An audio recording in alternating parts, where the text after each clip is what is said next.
like bear with us live stream. It's bad looking, and I know that. But thank you guys, everybody, for being patient with us because, oh my gosh, Nick, I really can't believe this happened. Like, I would tell you honestly, if I thought that this happening didn't surprise me or whatever you wanted to say, right? But I mean, I was checked out. I was like, defense has this one wrapped up. I trust them. And then I get bit in the ankle, right? Like, I cannot believe this one worked out this way. And I mean, hey, if I was going to say anything, this isn't a positive way to frame this, Nick, but it's, I guess, kind of just the truth, right? Like, if I was going to say anything, at least they're consistent. This is the third game out of what, Oh, 9 losses now, where the Bears had an above 90% ESPN winning percentage. I don't know if you saw, but in the mid third quarter, the Bears 91.3, right? 91.3, and then a Yeah. little later in the game, 90.7 at a totally separate spot in the game. And somehow they don't come away from this or with a win, which to me, you start to say, well, what's consistent here? Right? Because I don't know how you're feeling, Nick. I'm already holding the mic too long, but like I actually thought the Bears offensive line in pass pro did better than I expected them to, given the heavy blitz attention. You may not feel that way, and that's all right. Tevin Jenkins getting hurt sucked. The Bears had no answer once 76 wasn't in the game anymore. Mhm.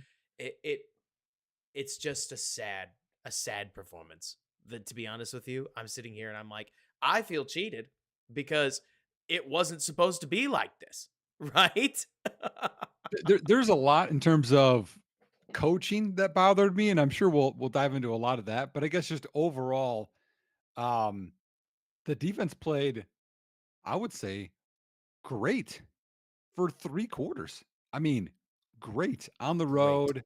I know it was, bad weather. They gave up a big reception to uh Amari Cooper, led to that like 80-yard drive they had before the half. But yeah, great. And then fourth quarter was horrendous.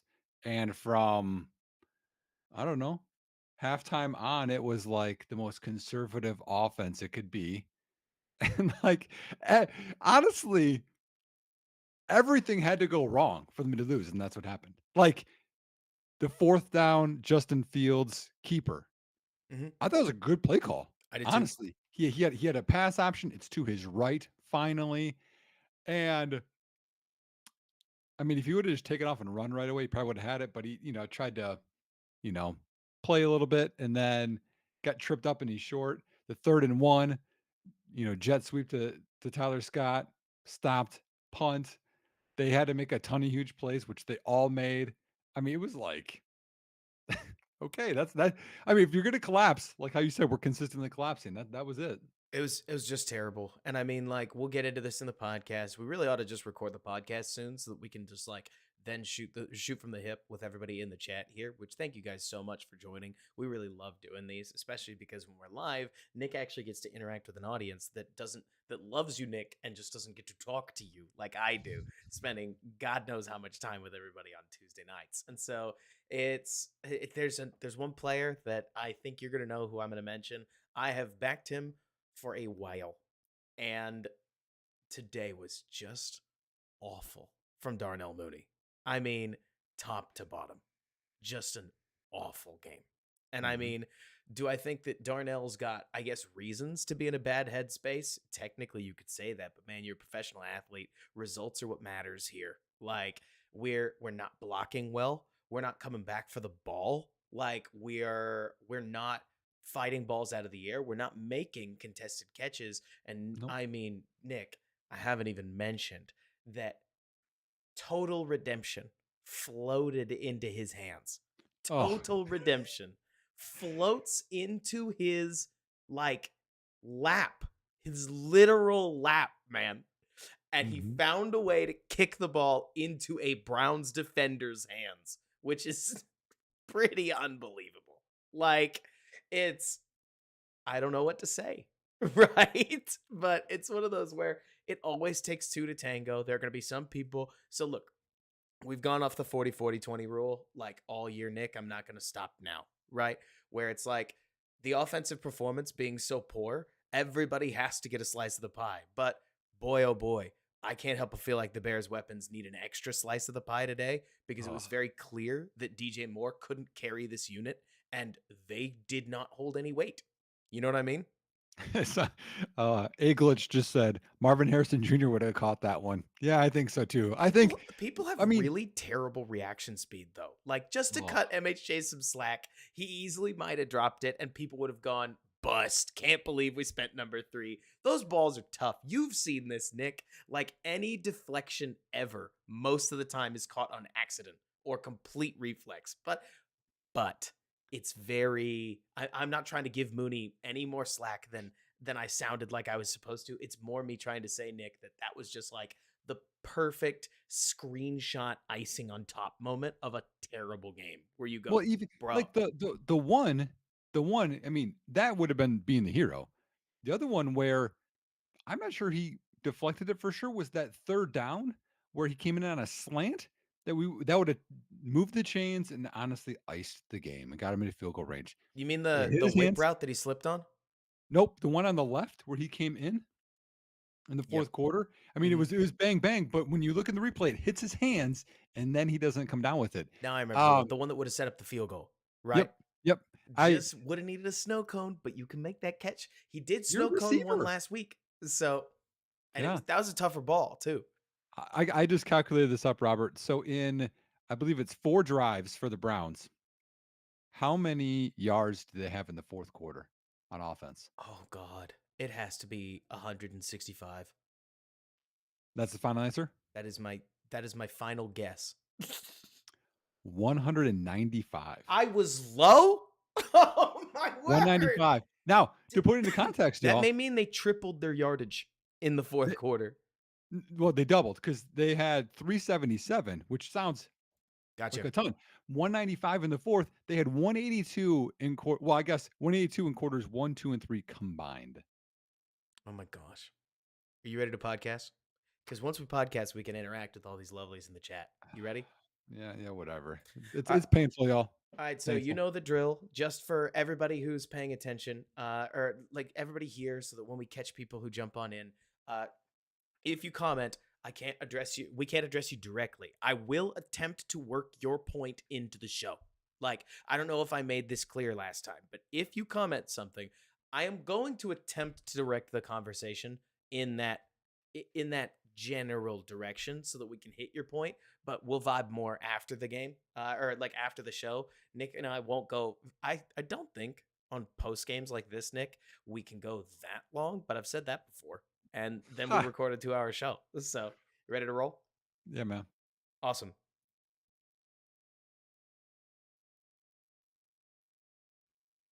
If you weren't paying attention, if your eyes glazed over, you probably think the Chicago Bears left Cleveland with an emphatic 17-7 win, but oh no, they did not. Suddenly, victory was snatched away from them at the last second for the third time this season, and the Bears fell 17-20. Tough, tough game. A lot of positives to pull from it, but maybe some nails in the coffin got placed there too. Nick and I'll break everything down on this episode of Bear With Us. What's going on, everybody? My name is Robert Schmitz, here with Nick Whalen, my co-host. I'm the editor-in-chief of the Bears blog. Here's here from Football Guys. Nick, how are you doing? What a tough one. Terrible. I you texted me, saying to getting ready for this, and I just said, "Do we have to?" Mm-hmm. That's where I'm at because I some of the other losses, I mean, Green Bay sucked. Some of the other ones Right. obviously, hurt this year, but it's like, okay, we're bad. This one, I expected to win. My prediction was expecting Oh, to yeah. win.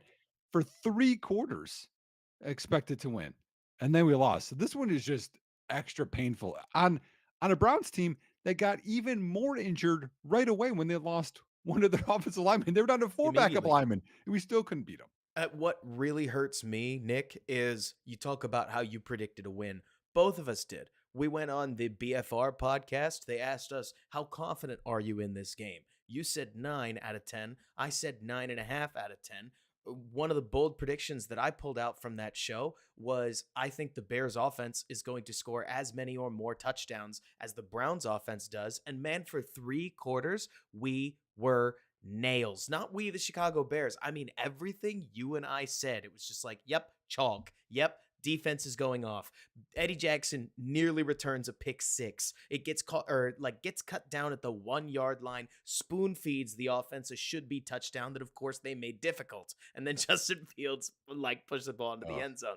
If that wasn't enough, Tremaine Edmonds returns a pick six off of TJ Edwards' massive hit as the Bears are dominating the entire game. 3 more picks of Joe Flacco, a bizarre fumble that isn't called a fumble. It was called an incompletion for reasons that will not make any sense to me when Flacco just chucked the ball out of bounds, like off his hip, no less. It was awesome until suddenly it wasn't. And a defense that has not given up nearly any chunk plays at all, Nick, suddenly gave, what'd you say, four? 51-yard touchdown to Amari Cooper, 30-yard bullet down the sidelines that's a blitz beater. I mean, there were so many things that went wrong. And all of this after the Bears had shown unbelievable resiliency. For instance, Nick, I can't tell you how excited I was to see a rookie corner watch his punter muff a punt and on the very next play jump a seam route that, based on the way cover 3 works, he's not supposed to be near. And he jumped it anyways for a massive play on the goal line. I yep. am stunned. There is like the positives, dare I say, outweigh the negatives in this game until you look at the scoreboard and none of it matters, especially when you had to win out and you lost the first game. You know what I mean? I mean, just it just it's sickening. Like that's how bad this is. It's sickening. So I've just been doing more math as you've been talking. So yeah, I kind of calculated up some stuff. Um, the first 3 quarters of the game, Chicago was allowing 3.4 yards per play. Yep. 3.4. And to give context, Chicago was also gaining 3.4 yards per play. So again, just bad offense everywhere. Yeah, and the rain, we all get it, right? In the fourth quarter, and now that's including the one explosive that Cooper had on the scramble play where Stevenson got beat for 42 yards in the second quarter. In the fourth quarter, the Browns had a 57-yarder to Godwin where he had the post, which is the typical cover 4 beater, right? And they Yep. sucked up Brisker.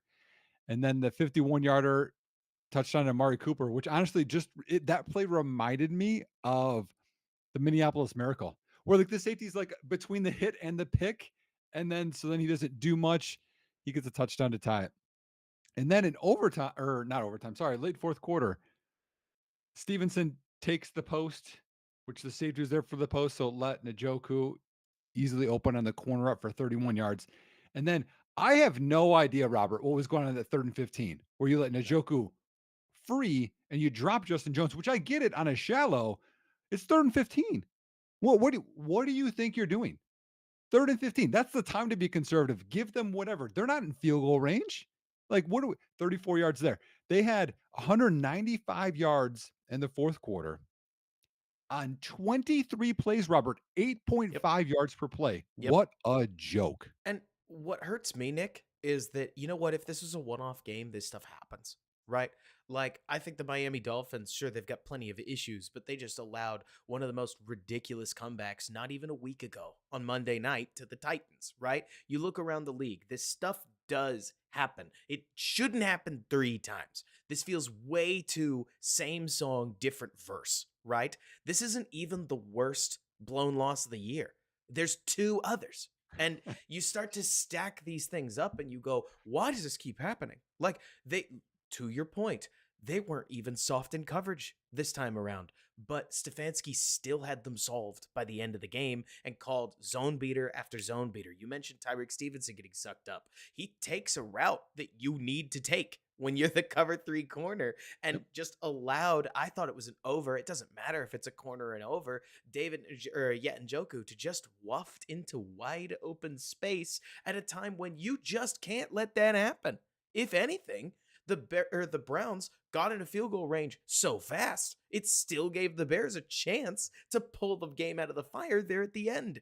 I mean, What a tough 30 to 45 minutes of football as Carolina pulls the win out. This is a joke, by the way. We're all focused on the Bears, but Carolina pulls a win out just as the Bears lose and the playoff hopes feel like they died the very moment they were born. And I don't know, man. Like there's so many things to talk about. Where do you want to start? Do you want to talk offense? Do you want to talk defense? Do we take this chronologically? Like we're shooting from the hip here, but after a loss like this, you almost start to feel like the first 3 quarters didn't matter, or at the very least, they you know what? I'm going to throw this at you, Nick, right? We'll talk about Justin Fields in a little bit, but I hated, let's start with things we hated. I hated Luke Getzey becoming a full turtle in the early third quarter, as if 10 points was plenty. This is why 10 points, a 10-point lead, is not plenty. Because at the end of the game, you never know what can happen. And it's why good teams like, hey, the Lions, who the Bears just beat recently, will score 35 on a team that they're already beating by 4 or by 3 touchdowns. You know what I mean? Well, you get conservative, and then when it's time to get conservative, then you take risks, and we're throwing it down the field. We have that. It's 2nd and 7. We run a deep play action with Blasingame missing the guy off the edge. By the way, our running backs could not block for the life of them today. No. And if you're going to have, you know, I think a green dog is what you'd call it, right? When your linebacker comes, if your back's in protection, then what you do is have Justin roll because they're going to come up the middle. Like there's so many things you could have built into this. In terms of running, I calculated this up too, Robert. How many negative run plays do you think Chicago had today? Not like 0 yards, like -1 or worse. I get one question, and that question is how many run plays did they have total? 27. Okay, I think they had 9 for negative yards. They had 8. That's a good guess. Okay. 30% of their run plays went for negative yardage. How does that happen? I have one big idea here. A couple of them happened on Justin Keepers, and he got down, which I understand. But the one thing that in Luke Getzey's head, he's like, hey, this will work. And then when it doesn't work the first like 4 times, hey, let's run that a fifth time. Is crack toss Mhm. to mainly Miles Garrett's side.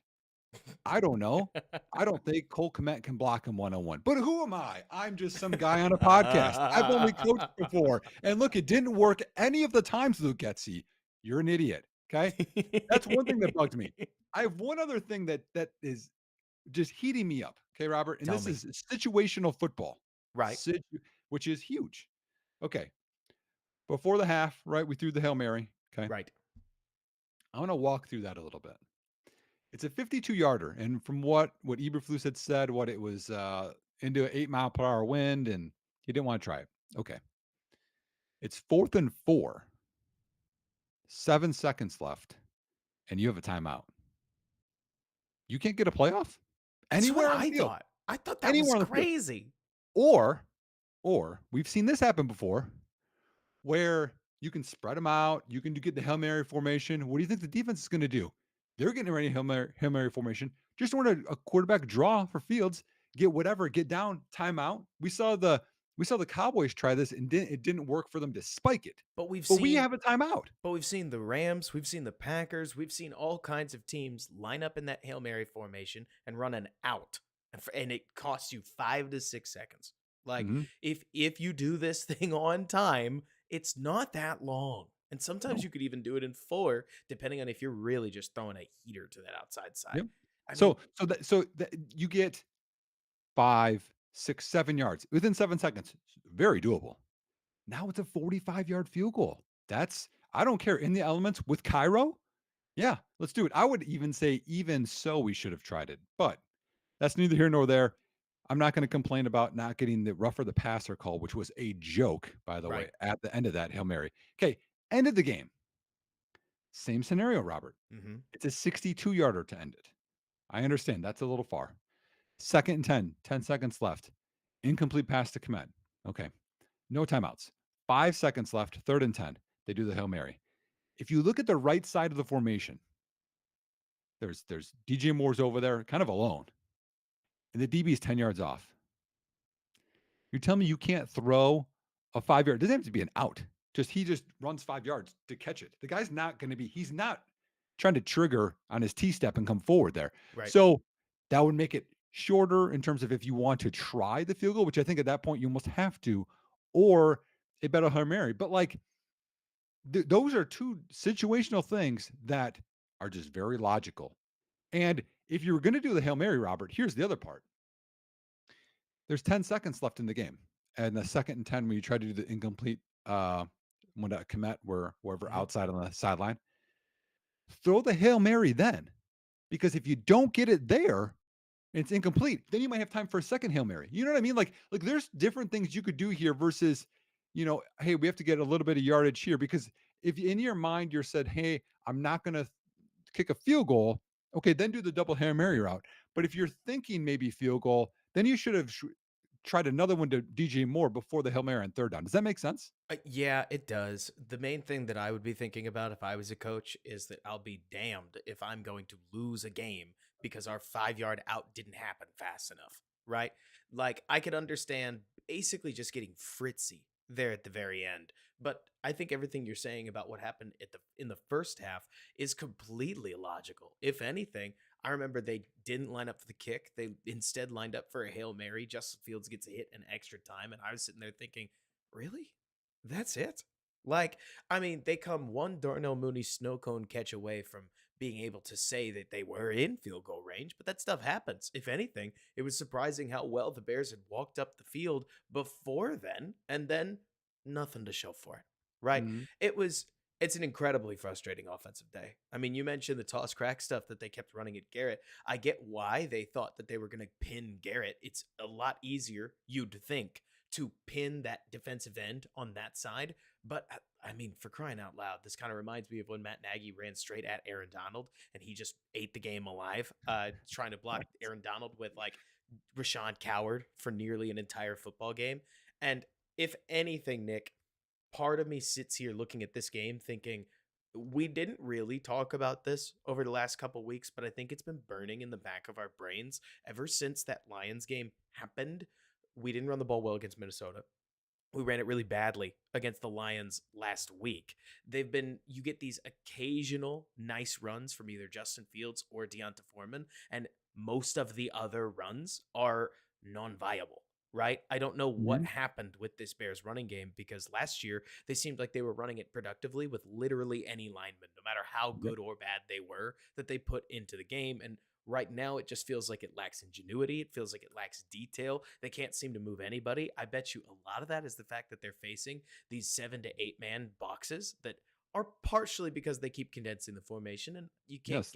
you can't convince me also that they're not partially because the defense doesn't mind letting Fields throw the ball. And that's I I don't know. Maybe that's too harsh, but right now Fields seems as if he's dangerous when he's throwing deep. He had a gorgeous back shoulder ball to DJ Moore early in the game. He had that awesome throw to Robert Tanyan that Tanyan couldn't hold on to for no reason. Stuffed the ball into Komet's hands on that early touchdown. And then, man, I don't know where the other 30 attempts were because when I think about Justin Fields' game, I would have guessed that he threw it about 24 times. ESPN has him logged for 40 attempts. Do you remember all these attempts? Because I don't. Well, in my mind, he had, I would say, probably 20 either throwaways or literally just dump offs because he had pressure.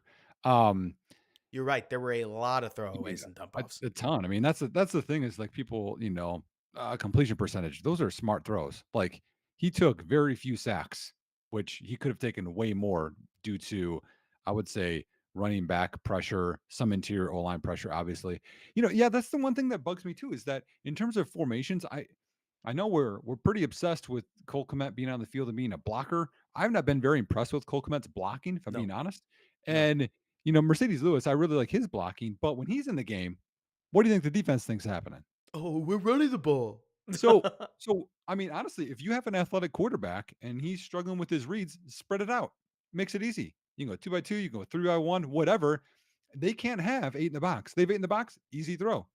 Right. They have 7 in the box, easy throw.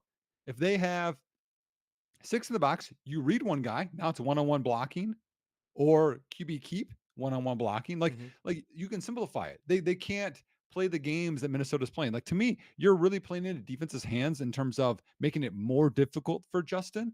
I understand the whole chipping the defensive ends. I'm okay with that part of it. But in terms of all of the other condensed stuff, you're not making it easier, you're making it more difficult. And it doesn't help anything that, like, especially early on, you had some of these flash moments where Justin did something that we've been begging him to do, and it was very exciting. He hits a 20-yard over the middle completion against zone coverage to DJ Moore. Dagger. Like, he hits we talked earlier just a little bit about the throw that he hit to DJ Moore along the sidelines, which felt like either it was just a planned back shoulder ball because DJ kind of did have a step on his corner where I could have envisioned a rainbow ball there, but also they may have had some kind of trigger or side adjust there for a back shoulder. Either way, the ball was really well thrown and really well caught. DJ rules. But for whatever reason, Nick, felt like DJ Moore kind of exited the game plan there in the second half. And we got to see, hey, what is this Bears offense when DJ Moore isn't playing? And oh my gosh, DJ is carrying this unit because it fell apart so quickly. It was fun seeing Valus Jones and Tyler Scott's speed when they got involved at time to time, but Tyler Scott could be best typified by the last two plays, not the literal last two, but the last two plays with his name on it in the game. You've got a deep ball that he was open for, only a moderately difficult NFL catch. We drop it. And then the very next play, his speed helps him leg out way more yards than he should on a swing pass where he had some room, but geez, Nick, not that much room, right? So Yep. rookies are inconsistent. Young players are inconsistent. But I don't know.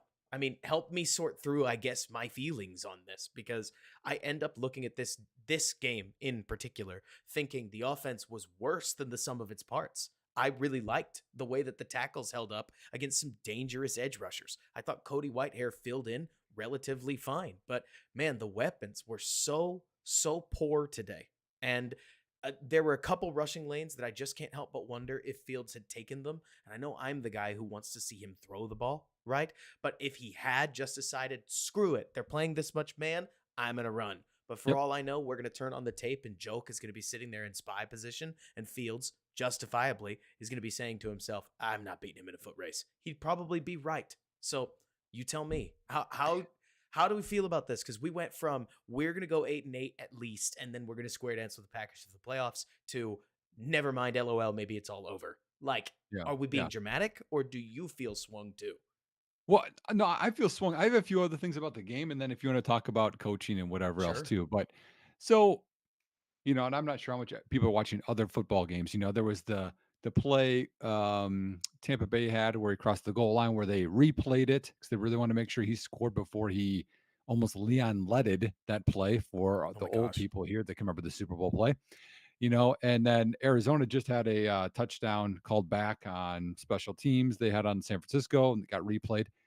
Why was the David Njoku touchdown not stopped and replayed? I can actually tell you why, because they explained it on the broadcast. Sure. They saw a distinct dragging motion from his left foot, and they called that a toe drag, and basically said that the back part of his heel was not mandatory for the catch. Really? That was what they said. I thought Because the same thing. that other foot didn't drag. His first foot dragged. That's what made it. You're gonna have to ask the officials, but Yeah. I that was wanted. their explanation on the broadcast. I assumed they got it straight from the officiating crew. To be honest with you, Nick, I would hope that's a catch. Right? I've always thought the heel rule is kind of silly given how often we get these toe tap catches. And Yeah. if I got to choose, hey, when the Bears end up in this position, do I want that to be a score or not? I'm totally fine with it being a score. Well, Right? to me, I'm fine with it being a score, but take a minute, stop the game, and look at it. It was like not. It was just like, and I'm just like, and that was a heck of a throw by Flacco, by the way. Oh yeah. Um, so that's one. Flacco made some throws, He but did make throws. boy, did the Bears put him in a blender early in this game. Anyways, Yep. you were gonna make a point. Yep. Go All for it. right, they made him look great there in the fourth quarter. Okay, so how much would the game have changed if Robert Tunyon not scored a touchdown, but just caught the perfect ball that Fields had on play action, stepping up in the pocket, which he doesn't do often, deep, was what, probably 60 yards at that point that he dropped it? Um, so that's one. You talked about the Scott one and the Mooney one. We have to talk about those. But then you have the third down jet sweep on a 3rd and half a yard. Like, I mean, this is a phrase I say, and, people could say I'm being a jerk. You're not underthinking it, because that's I mean, holy buckets. You pound away or you tush push it 2 times. Because when I remember when he was under and I looked, they were condensed down. It was over the center, I think both A gaps. So then I would take the snap, move over slightly, and go B gap, and there's only one guy. All Darnell Wright just has to take on the D end, and it's there. Yeah, maybe you get some contact from a linebacker, but who cares? You need half a yard. Do that 2 times, get the first down. Again, we are changing the score because then you're, I think, close to field goal range. And then the 4th down trip, I mean, that was a great play by the defender, but a great play call. I mean, there's just so many things that had to go wrong here to make this a game. And it's just Totally. here here's the I know you always like to say tinfoil hat. That's not what I don't think this is, but if you want to think about it like this, Robert, I'm ready. is this is this the most I mean, like like a divine power is like aligning to like we want this to happen. Like the Bears have had 3 epic collapses Mhm, to lose games. mhm. They had the Colts Texans game last year end the way that it did to give them the number 1 pick. Right, They had the trade down, which I mean, hearing more about Ryan Poles trying to do the double trade down makes me love him, like, even more. It's just right. like it's like us on, PFF mock It draft really is. It's simulation us or, coming like, up with some cracked out Madden, like, idea. "Ooh, what if I trade down to" Bears fans right now, like, "Well, I traded down 6 times. I got, like, 8 first round picks next year." Like, Right. "Okay, I get it," Like, Right, Pulse align sucks. Why all did he do this? yeah, yeah. So, like, align all these things, right? Right. They're preventing the Bears from winning. They gave them the number 1 pick, which I know Carolina won, and we'll talk about more of that later. Like, they they got all this capital going on. It just seems like it's destiny that we're gonna reset this whole thing. I mean, I don't know. I can't say for sure whether we are or aren't going to reset this thing. It feels like we're going to me, but I don't live in George McCaskey's brain, nor do I want to, right? I mean, the defense still played well, but as far as like the heart and soul of this team, right? It is hard for me to rally behind a team that continues to blow fourth quarter leads. I mean, it feels poisonous, toxic even. There are some of these other teams, like let's use a stupid example that nobody's going to like. Green Bay has this bizarre habit of rallying in the fourth right now. At times, Love will do nothing, and then they'll rally, or like for 3 straight quarters, and then they'll rally in the fourth and make it a game. Didn't do that today because Tampa, would you believe it, Nick? Even at 20 points, even at 27 points, they just kept scoring, man. Did And you see they went for it on 4th and 2? yes. Like, I was like, "Ooh." I love it. They were not going to lose to this How Packers many team. this is for fun, just the Packers game because obviously we don't like them. Um, how many yards per play do you think Tampa averaged today? Tampa, Yeah, probably what, 6.5?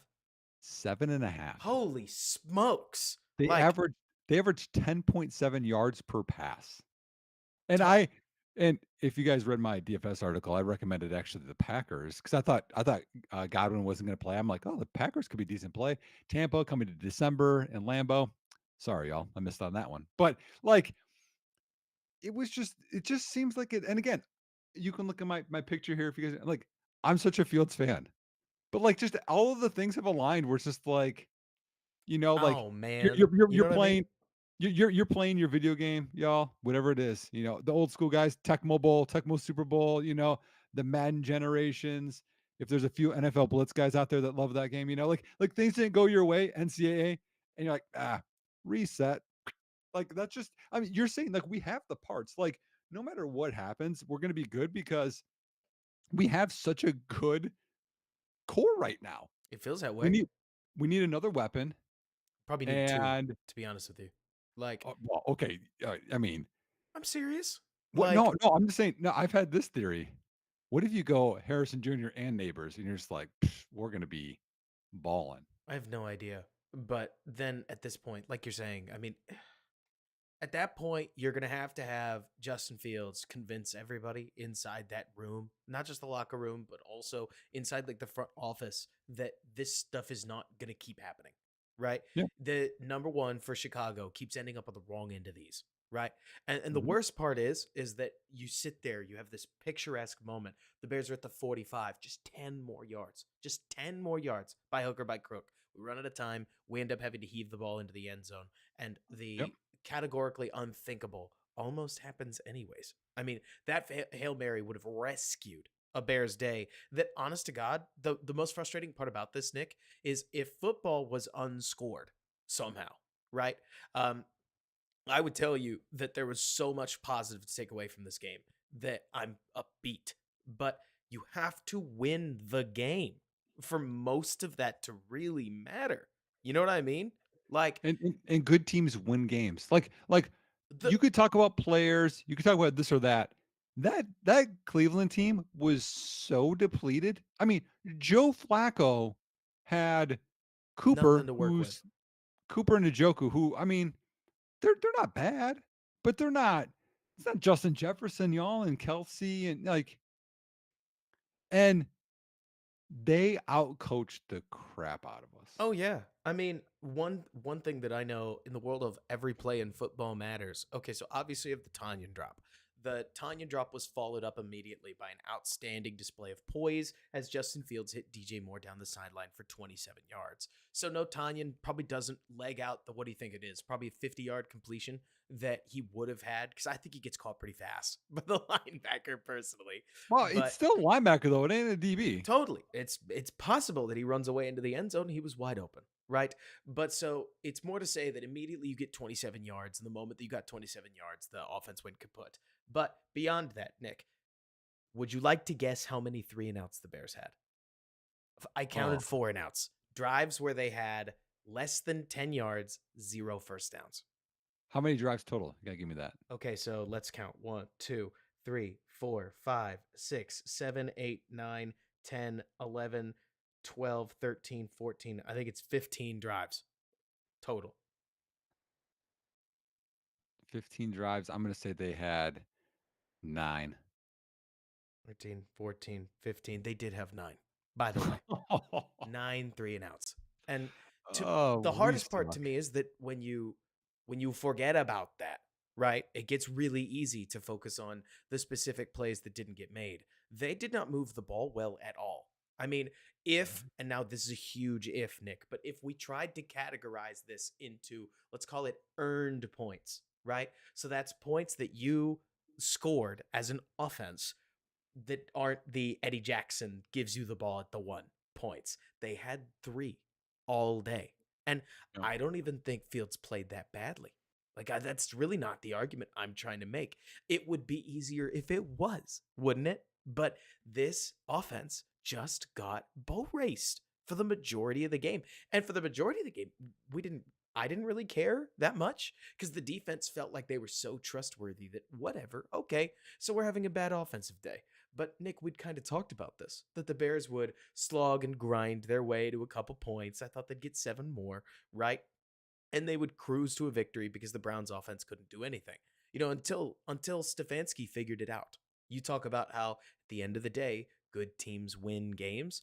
Kevin Stefanski found a win in the midst of a loss. Matt Eberflus found a loss in the midst of a win. Ironically, these guys have mirrored records, don't they? So 5-9, 9-5.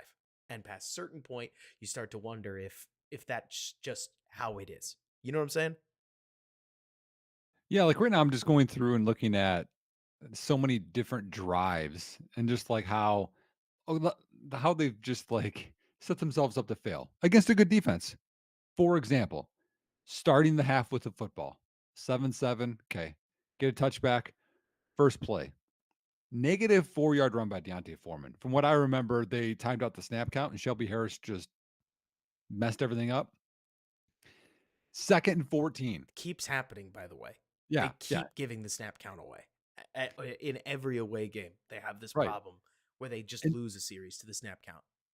then it's second and 14. Now, that's not good for almost anyone. And then that incomplete pass, which was a throwaway by Fields, which there's an attempt, Mhm. and there's a holding. Like I'm going through and I'm just counting. You're talking about 3 and out drives. I mean, so many of them you're backed up. I mean, another 3 and out, false start by Tevin Jenkins, 1st and 15. They don't convert that one. Like, you can't do that against a good defense. Oh my You just gosh. simply can't. The first drive of the game, incomplete deep shot to DJ Moore, which I thought was a decent chance to start the game. Negative 3-yard run, 3rd and 13, 8-yard completion. Khal- Like, Khalil not we're behind Herbert, the sticks all the time. Khalil Herbert and Deontay Foreman got 12 carries. Would you like to guess how many yards they like combined for? 12 carries. Um, I'm gonna say, hold on, 12 carries, 19 yards. Good guess. They combined for two, as a matter of No. fact. Deontay Foreman actually averaged a -1 yards per carry on his 6 carries, and Khalil Herbert averaged 1.3. So if you doubled Khalil Herbert's yardage, you still don't get to your 19-yard mark. I mean, to the point of what you're saying and what plenty in the chat are saying, the number one pick keeps making this a Justin thing. I've made it at least vaguely about Justin Fields in some capacity, but like the offense didn't show up. We've talked a lot about the offensive supporting cast, but there was no run game. I mean, Roshan Johnson had a really solid run, and outside of that one, what do you think it was? Probably 30-yard run. I don't have that one To on. 22, I think. It was a 22-yard run. Then his other 4 carries were also relatively productive because he finishes 5 for 36. But outside of that, I mean, Valus Jones on 2 totes beat out the running backs on 12. And so you start to look at this. There was no real commitment to the run. Why would there be? It was just a constant source of losing downs. But it is hard to run an offense that let me ask you this, Nick. Right now, when you take DJ Moore and you put him into a limited fashion, do you think there are quarterbacks that could carry a passing offense? Because I don't know if that's actually a fair, like a truly fair ask for Justin Fields when you don't get a running game and your best weapon is more like a normal weapon now. You know what I mean? That's a recipe for a lot of disaster. Well, okay. If that's the recipe for disaster, how different is it than Cleveland had today? We had a better O line than they had. David Njoku, Cole Kmet, I'll put that's a push. Maybe Njoku's slightly better. DJ Moore, I would say, is better than Amari Cooper, who I still like Amari Cooper though. He's just getting a little older, and but he's still No, more I of a get you. technician. I really appreciate Elijah, you pushing back, by the way, because that Yeah, is a yeah, good point. yeah. Like, Elijah Moore and Cedric Tillman versus DJ Moore, Tyler Scott. I don't know. I mean, it's about the same thing to me. This is schematic. This is schematic, mhm. and it's not. I don't think it's because Joe Flacco is balling. I think that the Bears just fumbled it away. I mean, so again, to my same point, I'm continuing to go through drives. Another one in the second half. Get the ball at the 42, your own 42. Incomplete pass, -6-yard run by Justin Fields. And then it was the -3-yard reception by DJ Moore that he caught after it went off of both of Miles Garrett's hands. Okay. On 3rd and 16. Punt. Then the drive before when 17-17, and you needed something. First play. What do you think they called, Robert? 17-17. Did they call one of those deep shots that ended up giving up a sack or something? Nope, nope. So the Browns drive down 80 yards and score that touchdown, right? Amari Cooper. And we're all and we're all sitting there, we're just like, We're like, seriously. no kidding. Okay. First play, Oh man, it's toss this one. cracked. Khalil Herbert, -5 yards. Oh Second and god. 15. Good luck. Pass, I punt. can't believe I'm going to say this. There's going to be some Bears fan out there that's going to be like, Robert, are you kidding me right now? Did they call a screen? Like the Browns were sending guys. Did they call a screen or They did they called just they called the one to DJ Moore and they called a couple, but it's only in obvious situations for Roshan, which yay? is again another problem. Another problem. Oh my gosh. Oh my gosh. Like it's such a shame, man, cuz like I'm still very optimistic on most of this team. The Montez Sweat trade couldn't be working better right now. I understand that there're going to be a lot of people that are going to have an obvious very sour taste in their mouth because Sweat by himself could not stop the inevitable tide of the Cleveland Browns. But he ends up with 2.5 sacks today. He's currently leading two separate NFL teams in sacks. That was a hilarious stat that the broadcast mentioned in the middle of the show. Yep. And it's great to see that he's playing well. Tyreek Stevenson is doing the same thing he has been all season, Nick, which is coming up with really big moments and then coming up really small in others. Inconsistent. Jalen Johnson, I've never seen a DB body a wide receiver quite that hard as when he threw Cedric Tillman literally out of bounds. Like, Which was legal, by the way. People super were all legal. mad. It was within 5 yards and before the ball was in the air. I Legal. mean, you just got bodied is all that happened. When you catch a wide receiver looking for the flag, and Bears fans, if you need an example, I'm referencing what Chase Claypool always used to do. The moment a DB beats you up badly enough that you have to ask like Papa Ref to bail you out, you know that DB got him. You know what I mean, Nick? Mhm, mhm, And yeah, no, and that was, like well, early on, I know he's your boy, Tyreek Stevenson, but the game plan was pretty simple from Cleveland. oh yeah, It was throw at max that guy. protection. It was like run the ball, max protection, and we're throwing away from Jalen Johnson, like, almost to a T, and Hmm. I was just like, "Holy buckets," like, put a safety over the top, help him, he could be more aggressive, and then he stepped it up a little bit in the second half, but, like, that was the only formula, like, they couldn't do anything, We and then all of a asked sudden, they caught fire, and we couldn't do anything on defense. we asked where were the Browns going to get their matchup advantages, right? And the Browns, a proud rushing team. Would you like to guess how many rushing yards the Browns ended up with on the day? Total day. Well, I looked it up, I knew they averaged less than Chicago, like, they averaged, like, 1.9 yards per carry, and Chicago was, like, 2.5. 1.6. They 1.6. collect at the end of the game a 29-yard, like, and I guess that includes one kneel, but that's 17 carries for 30 total yards if you take the kneel out of the game. Amazing. And some of Mhm. these run stops were huge. That 3rd and 2 stop that Andrew Billings just punched through the line and basically jammed the whole play shut. I mean, it was awesome. There's so much about this Bears defense that's working. It's part of what makes the fact that Kevin Stefanski basically solved the Bears defense there at the end of the game. Because when you're hitting that many deep shots in a row, like you figured it out. You know what I mean? Like Mhm. you're able to take pre-snap looks. I bet we'll see the same on the all 22, where finally your offensive staff up in the booth wired down, like, hey, we think we've got it, and they did. And that's such a shame because I think the Bears earned a win today. I mean, I'm normally a pretty negative dude. Not really. I keep going back and forth between whether I'm positive or not, but this season I have been pretty hard on these guys, right? Mhm. I thought the players on defense certainly played well enough. I mean, they give up what 13 net points in an NFL game where they had to face down the opposing offense for I think 14 separate drives, gave up 30 yards rushing. They just gave up 374 yards through the air if you don't count the sacks, which is rough stuff, man. And I don't really know where to go from here outside of moving on. Do I you have a just different didn't option? know I didn't know this was gonna be the revenge game for Marquise Goodwin, though. That Neither was did I didn't I. have that on my bingo card. I was like, come on. I mean, seriously, I mean, the 4th quarter, I really wanna see some of the defensive play calls because it was pretty pathetic because, again, the way they were calling the offense, you just had to lean on them. It's like I don't know how many people play poker. It's like you have, you know, double the stack of someone else, and all you have to do is just continually bump up bets, and they're gonna have to give away their blinds to you, or they're not gonna be able to see as many flops. Like, that's all you had to do. And to me, a big part of this was they didn't run up the middle much. No. Like, when you're struggling to pass block people and their linebackers, which, by the way, they were missing one of their starting linebackers, why are we going east and west so much against the athletic defense with good defensive ends? Go downhill, go forward.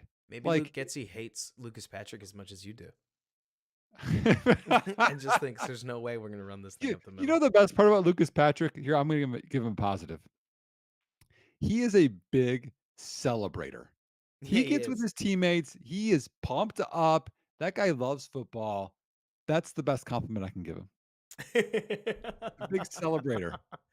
Man, I can't help but feel like I don't know if we've mentioned it explicitly, but it sure felt to me like Tevin Jenkins's injury was just a massive swing moment for the Bears. And I Yep. mean, it couldn't have come it was the kind of injury that I really tried to work my way around jinxing the entire week. I will wear this.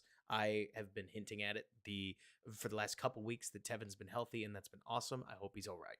I mean, obviously, nobody likes to see a lineman go down with a concussion. Certainly not a lineman that had a neck injury just not that long ago, right? So we all hope Tevin's okay. But it did feel like depth really became a problem for these Bears. And hey, these Browns, they're a playoff team. It's a good thing that the Bears were able to spar with them as they were for as long as they did. But I mean, Nick, do you feel like I do, where we're kind of done with moral victories? I hope we're done with moral It's done. victories. Pop, Well, popping the Lions like we did showed us how close we are. We sure hope. And to see that dream washed away so quickly, it's a shame. I mean, I really would have loved to see the Bears and Justin Fields and Matt Eberflus shut a lot of us up. The secret is, do you feel this way, Nick? I love eating crow. I don't like being negative about pieces of the team. I would rather Matt Eberflus be a good coach. I would rather Justin Fields be that dude that simply refuses to let your team lose. Like, I would prefer that 9-8 scenario, especially 9-8, where they win a quote meaningless playoff game, end quote, and end up putting us in a real pickle on what we should do going forward. That would have been awesome. Instead, they they lost, but not only did they lose, they showed us that they could have very easily won, or at least it felt that way, didn't it? mhm. And then they just don't close the game out I again. okay, this is let's just think about this from an analytics perspective, okay? What are the odds you catch a Hail Mary? Very low, very low. 5%? No, like I'm gonna give it 2%. I think the defense has a 6% chance of picking you off, maybe higher. Right. Right. Like, So, like and by the way, there was only one interception. They'll correct the one at halftime that hit the ground. Um, so if that's the case, what is the risk of trying the hold on, what was it again? The 52-yarder at halftime. What's the risk? apparently, if it makes you feel any better, the Santos had been warming up from 52, 54, 55, and he missed the first two and barely made the second one.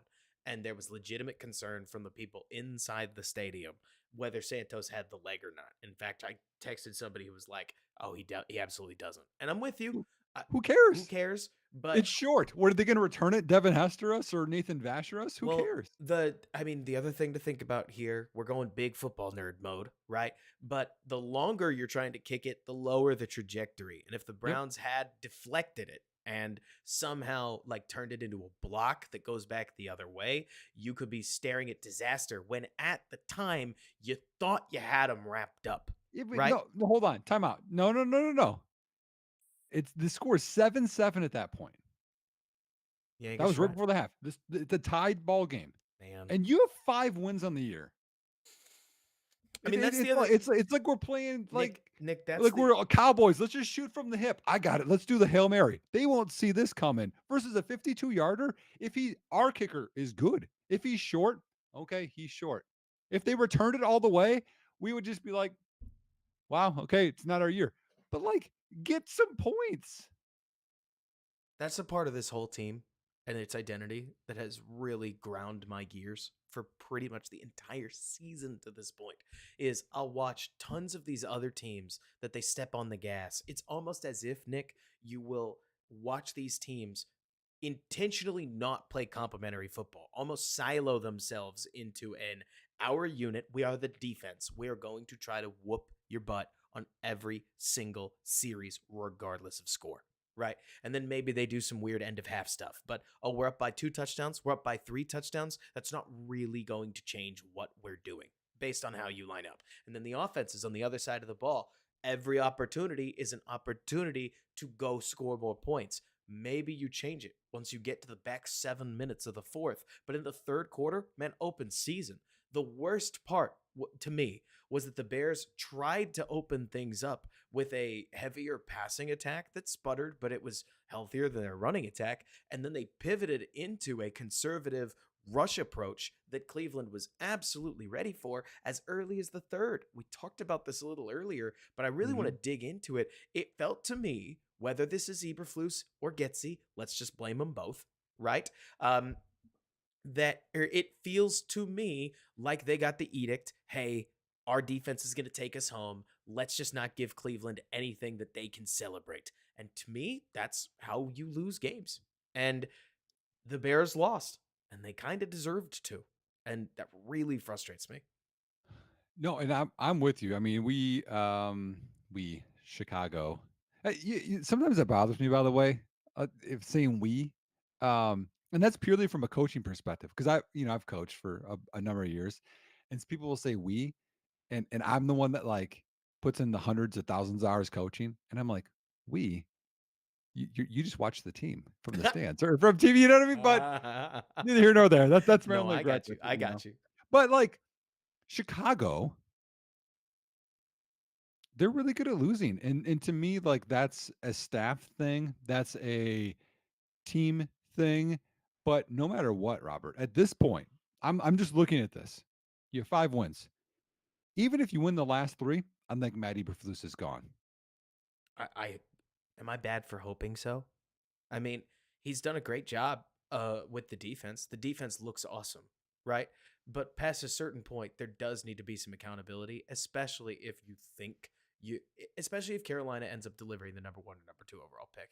There's so much opportunity that to me, if Matt Eberflus breathes a word of Justin not being his dude, I don't need him here. Does that make sense? Like, I if Matt Eberflus wants to play the card where he says, what if we just added a bunch of weapons around Justin? Justin's my guy. I'll fire this bum Luke Getzey. Don't know why I ever hired him. Lol. And I'll bring in, I don't know, maybe he picks Frank Reich because he likes Frank Reich after their time in right. Indianapolis or something like that. Says, I'll bring Frank in. Frank's going to be great. Then at least I can understand the thinking behind somebody being in support of that. It's a lot less risky than Robert's crazy, deranged plan to fire everybody after only 2 years of this organization being in place and reset the quarterback and basically make all the radical change you possibly can all at once. Like, I don't want to pretend that my gut says would be best for the Bears isn't Mhm. crazy risky. But the moment Flus breathes a word of wanting to try to develop a rookie quarterback on his own, to me, that write it on his tombstone. You know what I mean? No. Like, No, no, no, no. Yeah. You don't well, you haven't earned it. exactly. Like if Chicago is doing what you talked about, what Green Bay is doing, where like you go down early, like let's say this game is flipped. You allowed 195 in the first quarter, and then you changed up some things, you adjusted, and then you shut them down for 3 quarters, and then Chicago had this stand, and then they're only down 3 and they lead it down, and Justin throws a Hail Mary and Mooney drops it. You're like, man, they were so close They on were that one. so close to beating a playoff team I after mean, pounding a playoff team I'm last on the week. road in some bad weather. Man, they got some grit. Nope. Nope. You gave away not 1, not 2, but 3 games this year that you easily should have won. And to me, like that again, just how I am as a coach. Every loss is a reflection of me. I didn't have them prepared enough. I should have done some different things. It's not, man, this guy should have caught that pass. Like, no, there's so many other things within the game that I saw that we've pointed out in terms of formation stuff, in terms of play call stuff, in terms of being too conservative and Oh yeah. being too risky, not kicking the field goal, not trying other things on these right before you do a field goal or Hail Mary. Like, there's so many things in there. It's like, no, you lost the game. And You lost worse, the game. somebody said this in the chat and it completely it completely vibes with how I feel. Ready? They said that they were so close, even though they should have easily won. And I completely agree. When you look at the way that this Bears defense was playing, they should have had a 3-score lead on the Browns, minimum. I mean, they Yep. had a 2-score lead at one point, but you have to have a 3-score lead. When you're playing that well and the defense gives you a touchdown, man, I bet you've coached these games. I've watched enough of them in the NFL. That pick six has to be the dagger. You can't let the game turn and get even again after Mhm. that. And because sometimes stuff goes against you, momentum seems awfully real. And when you allow a team to hang around, you open the door for this kind of stuff to happen. And right now in Chicago, it's happening more often than it isn't, which is a Yep. separate issue. But Yep. in the world of why did people get away from the 2000s style of playing prevent, running the ball every chance you could, like playing not to lose, right? It's because it didn't work.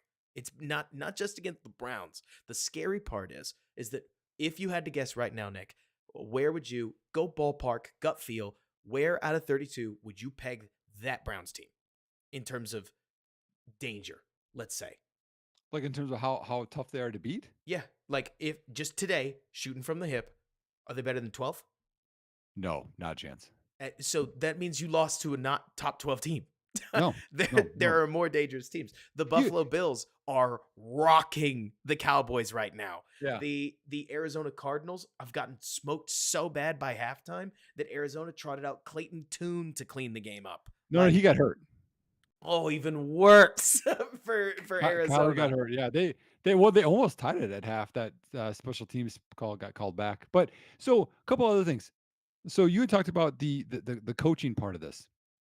So you talked earlier. Well, I talked about the toss crack going at Miles Garrett is just a terrible idea. Um, I have been a part of it in high school where I wasn't calling plays, by the way, but this one team in the state semifinal had a nasty nose tackle. Like, couldn't move him. Like, this guy had leverage. He was strong. He was smart. And our head coach is like, no, we can trap him. And we spent, I would say, half the game trying to trap him. And I'm like, what are we doing here? Like, this is just bad football. Like, go You try away to from run their trap best player. runs on an outstanding nose tackle? Simple. Like, don't try to outsmart. Like, again, you're not underthinking it. Um, but here's the other part of this. Okay. So the run game clearly isn't working. You need to run the clock out. Let's go outside the box. Let's go into Robert's worst nightmare of running the ball. Why is that my worst nightmare now? Go empty. Oh, Okay. wait. Why do I have an issue with empty? I love empty. I think Hold empty's on. great. Go empty. You're running the ball. Go empty. Oh, And quarterback then run and then game. and then QB run or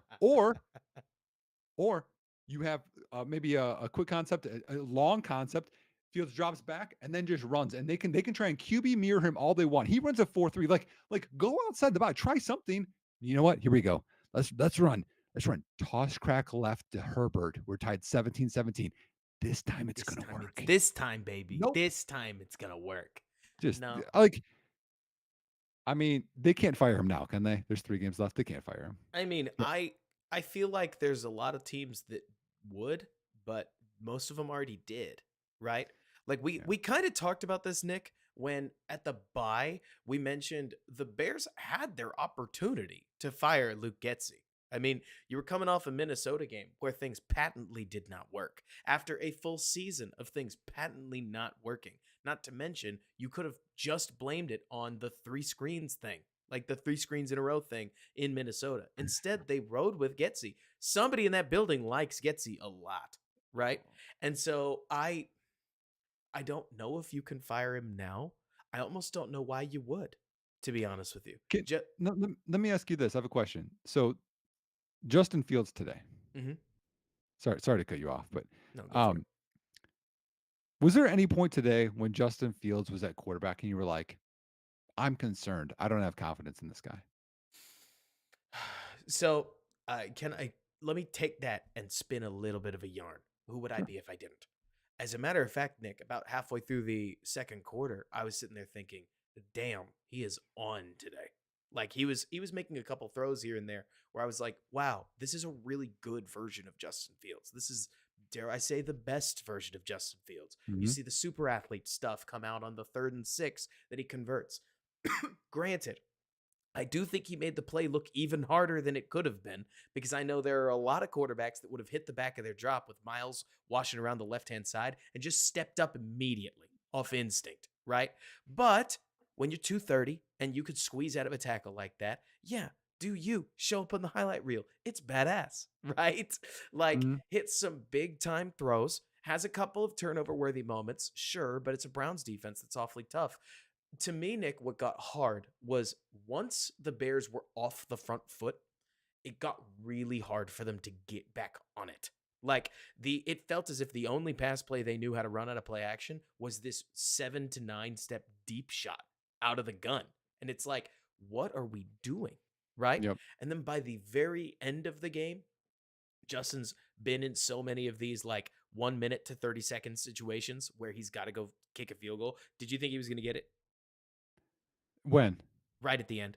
Like, the one when he was getting the ball, when he was coming onto the field, after the Bears had given up the 3 points, and you knew he had 34 seconds basically to save this Bears season. I thought what he did was I the thought best he he was could have fine, done. but what did you think he was gonna do? Get it or not? Oh, oh, we already know what I thought because what is okay, the way everything is just going worse, you're like, "Oh, this is when he'll fumble or he'll throw a pick." Right. And to me, I actually don't think that's totally Fields' fault. Like you're saying, there's an element of we've just been here before.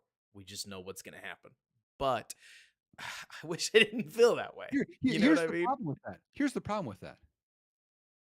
Cleveland was down by a touchdown. They needed a touchdown. What did they do? They scored. Flacco saved Then him. then they went Like, down the field, and then they kicked the field goal to win, like, and to go up. Like, they were the ones that were desperate. Then when we're desperate, we can't make it happen. And to me, that's again, I would say coaching. Like, to me, like, there's what oh, yeah. percentile can Luke Getsy come back next year? What is the percentile of him returning? I mean, I think 0. In the real world, probably 15% if they think like or if they try to somehow blame this all on Fields, but I don't think that's fair, right? Especially given so much of the way that this game works. I mean, somebody said this in the chat too, like Justin Fields in the whole second half, the entire offense felt completely dysfunctional. You know what I mean? And Mhm. the coaching I think has to at least wear their fair share of that like of that blame. I'm I'm nearly beside myself and trying to be cool about it because I think that there was probably an edict from the head coach to like, hey, let's play a conservative version of our offense. Let's control the ball. Let's go to ball control, right? We're going to go from quick strike to ball control. While on the other side, the Browns just started taking chances. They hit a big long one. Was that Marquise? The one where he cut across Eddie Jackson? Because Yep. honestly, who caught what has blurred away. So they Yeah, hit yeah, that, and that they was 57. Yep. and then they immediately get shut down. Right, turns into a key 3 points. Yep. The drive after that, they leak out just enough offense to find their way into the end zone off of big shots. And then the next drive after that, they found a way again. To your point, Nick, we keep saying, "Oh, the Bears need better players." And they do need better players. But right now when the players aren't worlds better than the guys across from them, Yep. we lose. You know what I mean? Yeah. Yeah. And I mean, looking at this now, hold on. We should have, right? We won the turnover battle, right? Oh, I Yeah. mean, plainly, plainly. Well, I mean, it's 3-3, but that's also counting the interception at the end of the half, which was not true, And and the the Hail Mary, interception which at the end of the game. I don't think really matters. Won the turnover battle, won the penalty battle, Lost won the game. less sacks,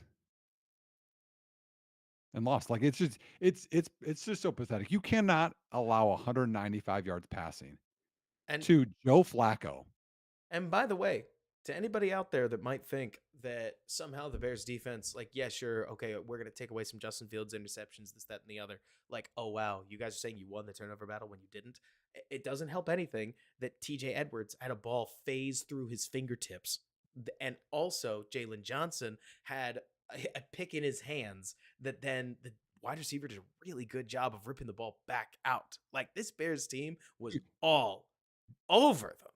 Do you know what happened on that drive? Which was that the pick six? No, That happened the same drive. the pick six did. No, no, no. So the dropped interception from Yes. Edwards, the Hmm. dropped interception from Johnson's on that drive, they scored a touchdown. They scored a ton. Yep. You know how that works? I'm almost positive of that. Let me go back and look. Let Oh me man! Oh I'm man! almost positive. I'm gonna go, or no, was that the field goal? Well, I don't think it was the field goal because it I'll happened look. earlier. I'll look. I'm almost positive that was their Yeah, let touchdown me in the first know. half. Let me know because that is some wild stuff if you ask me. But so either. Because yeah, it was yeah, here it is. Because it was a completion over the middle to Tillman, right? It went through, Hmm. Hmm. his hands, yep. So that's the touchdown they had in the first half. So it was a 3-yard pass to Ford, then it was a 9-yard completion to Tillman, 3-yard pass, then incomplete to Cooper, that was the one to Jalen Johnson, And then and then there's an was that the one where Stevenson also had another shot at a ball?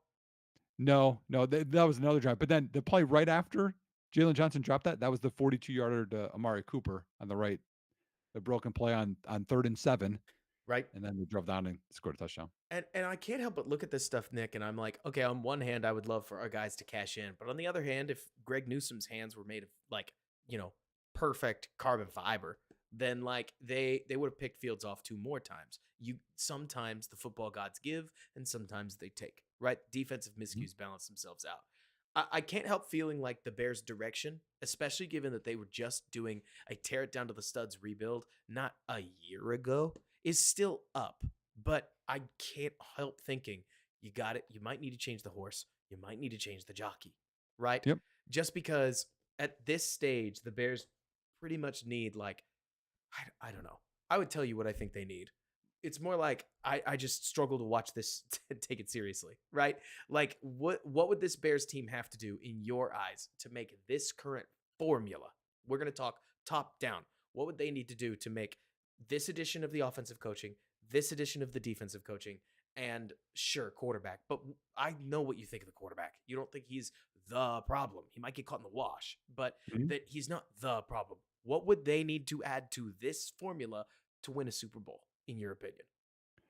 Um, a different coaching staff, a better wide receiver 2, maybe 3, a different backup tight end, obviously a different center. I would want a better backup interior O lineman with as banged up as we get there. Another edge, and you got to replace Eddie Jackson. I think if you get that in place, I think your minimum playoffs Super Bowl is just quite different. I mean, that's a different ball game. Sure, but the goal is to win a Super Bowl, isn't it? I Well, mean, no, I think the goal is to get a ticket to the dance, and you never know what happens once you get in the dance. which, you know what? I think that's a great spot to start, right? But eventually, I think that you're trying to build, at least in the current edition of the NFL, I think you're trying to build a 13-win team, right? Yep. Because Yep.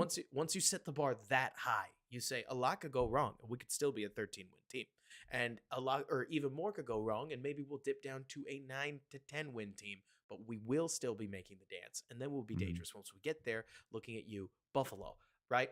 And so I don't know. I'm not pretending that I know what the answers are, but a game like this is just a real punch in the gut. I mean, not only was it incredibly fun celebrating the Bears' potential playoff situation, but especially after the Giants beat the Packers and after the Bengals beat the Vikings yesterday, and after Tampa Bay got run out by the Packers in Lambeau, it sure felt like the stars were aligning. And man, Nick, it would suck if we end up finding out that the stars did align and the Bears just didn't show up for it, right? Yep. Yep. But It's yeah, to me, like, I was angry, and at this point, like, if I look at this from Justin Fields' eyes, like, as a big fan, which I know a lot of us are, it's heartbreaking. Like, to lose this game, to lose the Lions game, to lose the Denver game, like, you win like, again, even if you win half of those, okay, let's say 2, we'll say 3 is 2 there, right? You're in the hunt, and, like, you get credit. Justin Fields gets credit. But today, the Tunyon drop, the Scott drop, the Mooney drop, I would say more pressure than it was necessary from the running backs. And again, wasn't perfect. Also, Justin was throwing in a very wet conditions, right? He had a couple interceptable passes. Flacco had a couple that didn't get picked, a few that did get picked. Like, you could go back and forth, but I'm just saying, I think Cleveland's skill guys helped Joe Flacco more than our skill guys helped Justin Fields. And to me, that's heartbreaking. it is. They played good team ball and they came up big when it mattered. And they honestly, I thought Stefanski did a great job of getting them open after an entire game where they could not get open. Right? They realized that they weren't going to be able to dink and dunk their way down the field, so they didn't try to.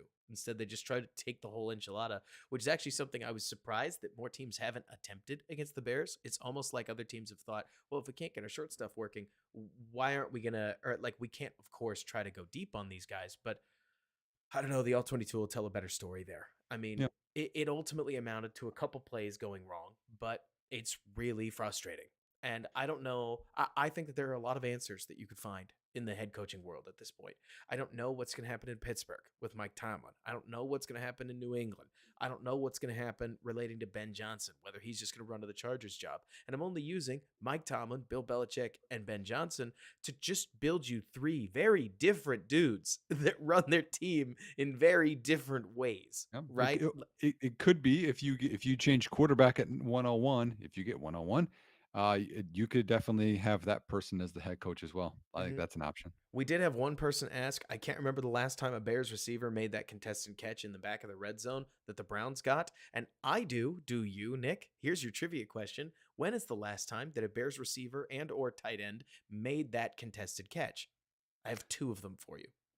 Uh, so against the Raiders, Jesper Horsted had one from what I Horsted was the remember. one that came to my mind. We cut Okay. him. Yep. And then I mean, I can think of a million of these of Alshon Jeffrey and Brandon Marshall. I was even going to go with Demir Bird making that insane catch to convert the Demir 2 point Bird. conversion. Do you remember In the Texas route Demir Bird had against Green Bay? Oh my gosh, yes. It's one of the That's a easiest touchdowns that Justin Fields has ever scored in his life. I mean, yeah.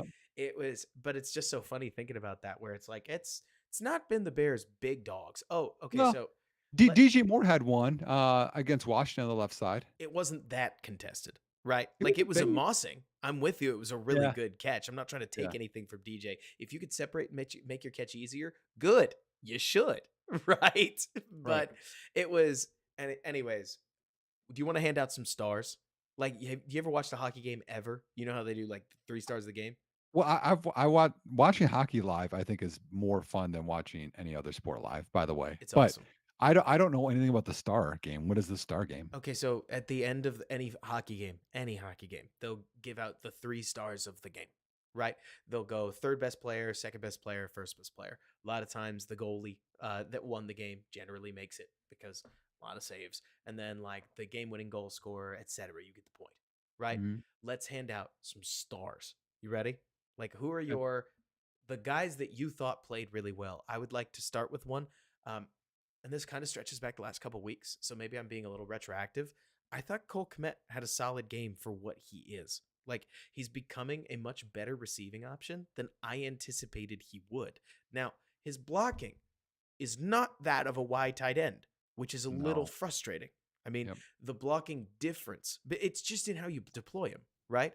Like Mhm. he can do some cross body or like he can do some cross formation blocks, but I also swear this is not becoming a star worthy thing, but I also swear that once a game he is eyeballing the guy that he should end up blocking and then does not block him and doesn't make an attempt to block him as if there's some kind of communication or rules issue, which goes back to the details of the way that this offense is coached. But we're starting to see Cole Kmet separate against man coverage a little bit more often. Obviously, comes through on that huge touchdown catch that looked like it was going to be the difference for quite some time. And as we go into an offseason where I know you're going to mention a certain Georgia tight end's name a lot, Oh, he's so like good. He's so good, man. he is so good. But I got to tell you, Cole Kmet's receiving, as somebody who is a former reformed Cole Kmet hater, like he's really stepped up in a lot of ways. And I see that as a positive for the Bears. Who's Oh, somebody you would like? I thought that was your boy JT. It's you too, huh? What?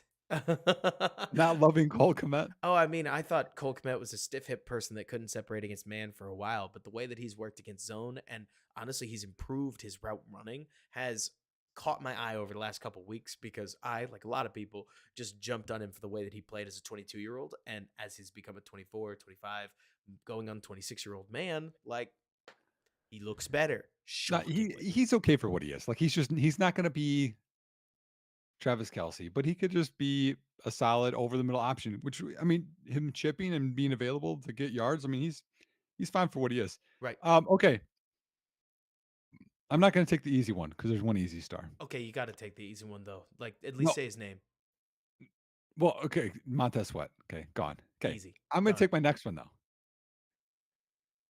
There were many run plays, short yardage situations where Andrew Billings was a stud. And I am so thankful we have him. I'm so thankful that we extended him cheaply. Andrew Billings, like they had backup O linemen in there. He made them look like backups. And that's Yes. what stars do. He was awesome. I mean, Yep. so many pieces of this defense were just so fun. And I'm curious to know what happened there at the end. Did they just run out of gas? Because they were all over the Browns for an entire football game until suddenly they weren't anymore. Right. But Mhm. then if I was going to, let me think, because there was somebody that I had in mind, I was just thinking of, but I can't, suddenly I can't remember because there's like, we could give the D so many stars.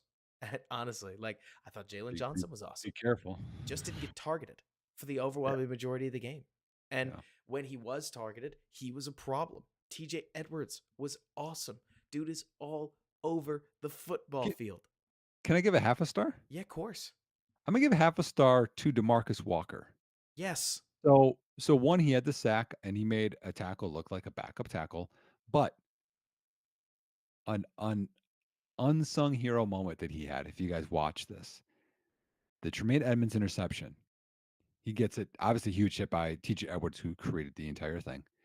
When he's running, there's only one guy there, and it's the least athletic guy on the field. It's Joe Flacco. Walker's there. He's blocking him, and then he realizes it's going to be hold territory. Then let's go at the right moment. But it was enough where Flacco couldn't get him that let the touchdown happen. It could have been a hold.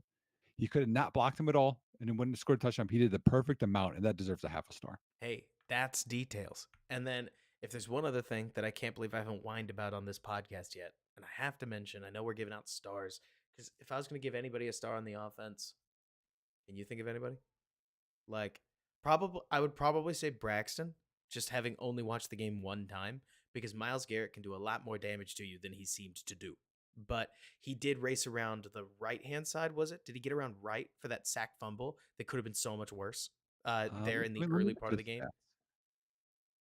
I think he got Okay, around right so side. in the BFR pod with Dave and Nikki, do you remember we had like one hot take? Well, we all tried to have hot takes, but what was yours? Well, one of mine was Miles Garrett's not going to have a sack, Oh yeah. and he did not have a sack today. Oh nice. Somebody else got that or had the sack fumble then. So Jeremiah Owusu Koramora had one, Alex Wright had one, and Cameron Mitchell had one. Gotcha. Yep. Okay, so kudos to you, Braxton, I think. Mhm. Yep. And then there's one other thing I haven't whined about, and that's that I cannot believe that in this game we had not one but two punt muffs, right? Oof. Like, you talk about a game that you have to have, and your punt returner, who you only roster because he's a punt returner, Yep. not just muffs one, but then gets back on it, right? He goes out there and he muffs another for you, and you lose it. And it's still awesome that Tyreek Stevenson saved his bacon, but it felt like I can't help but think about this game, Nick. And when I reflect on it, I think about how this defense was basically asked to win this game by themselves and had a kicker that apparently we don't trust to try from 55 in a cold weather situation. We had a punt returner that can't catch the ball. We have a punter that can't average more than 40 yards net punt, right? And we have an offense that gave us 3 unassisted points. And hey, thank God we got 10, including the assists. But it, it's not, that's not how you beat a team like in the NFL. It's I'm, not even about the Browns. You just can't really, that's not sustainable stuff. And for an offense or for a football team that had put themselves in position to where they had to win out to really turn heads, heads are not turned. You know what I mean? no. I have another rabbit hole to go down here. Let's go down it. So your Stevenson comment is why I was just clicking around here. Which if people hear me clicking, hey, sorry y'all, I'm researching as we're Nobody talking does. about this. Um, I got a special remote just for this podcast, by the way. So it was more of a silent one. Okay, just so you guys Nice. know. Stevenson picked that off, which was Mhm. unbelievable. One of the more nuanced parts of that is when he picked it, he rolled so his back hit the ground. So there was no question he picked it off. Okay, that's Mhm. something that's really that's a teachable thing. I mean, DB coach, I mean, whether it's in college or in the NFL, that's really well taught for a skill. He rolled over on his back, picked it, and when he returned it, Robert, for a moment, I was like, is he gonna take it? Because he made it. Would have been He picked so it off cool. at the 1, and he returned it to the Chicago 35, okay? And then Chicago proceeded to get, incomplete on first down, 8-yard run by Justin, 15-yard run by Justin. I was like, okay, maybe we're going to seal this out. It's 17-7 at this point. Right. 2-yard run by Foreman. So that was probably his long of the day.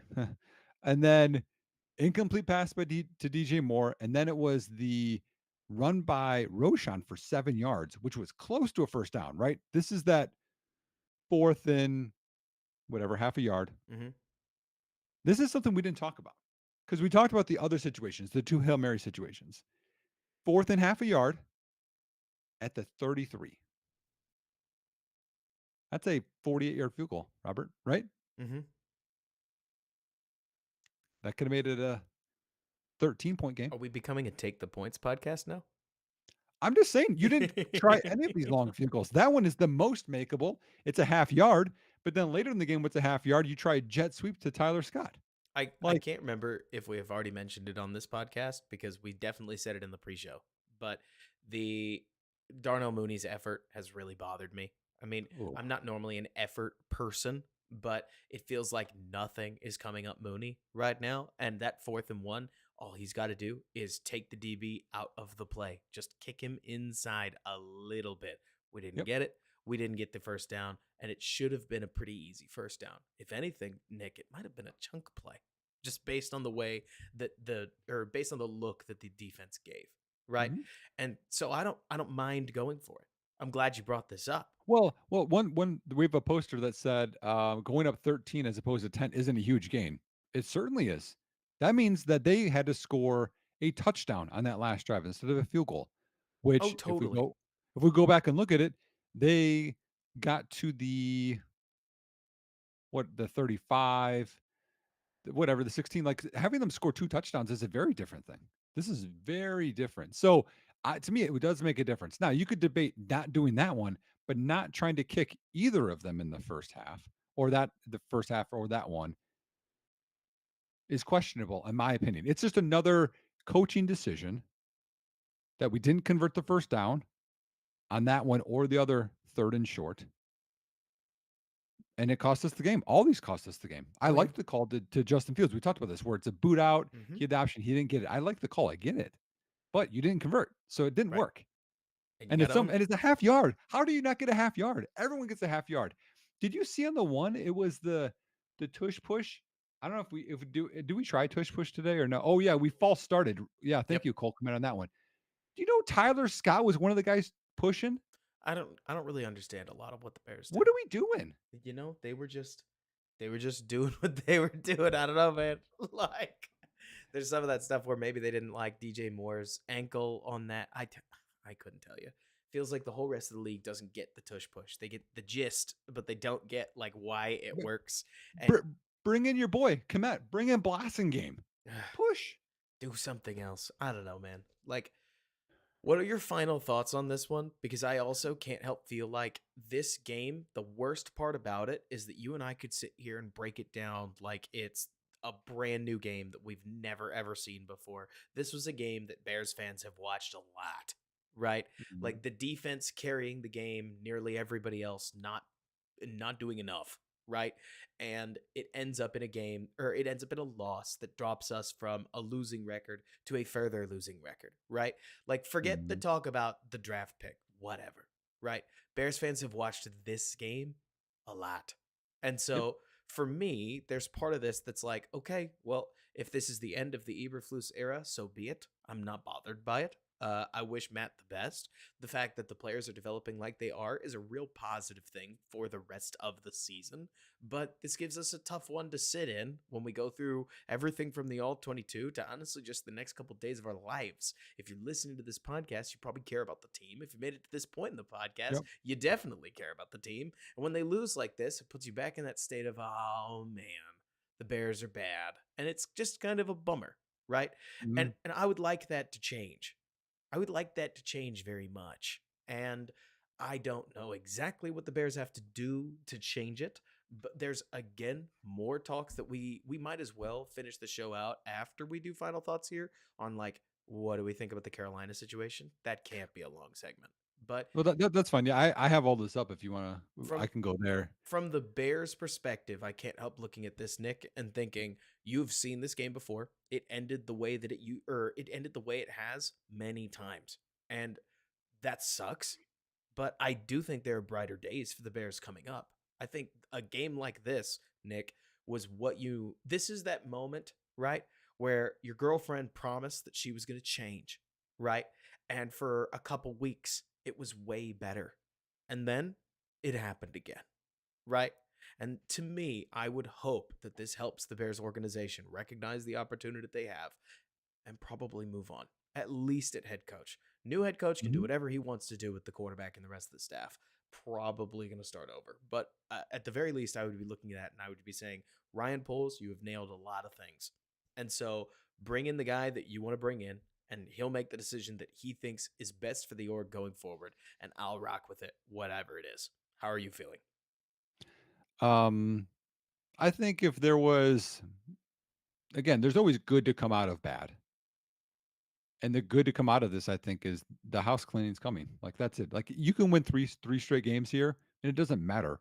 The only thing that they could do, Robert, is you win 3 straight games, you squeeze into that 7th seed, which it's still possible, by the way, and you win a playoff game. That's the only way the whole narrative changes here. So talking through, ironically, every 5 and 6 win team lost besides Tampa Bay, who one of the 6 win teams had to win. New Orleans won, and the Raiders went from 5 to 6 wins. And then we have a game right now, which is I can't check the score. I believe the Rams went up 26-7 on Washington. So they'll go to 7 wins. But a lot of those teams, there's a ton of 5 win teams. There's still a ton of 6 win teams. But in terms of draft order, okay, y'all, Tankathon, it's your friend. Use that one.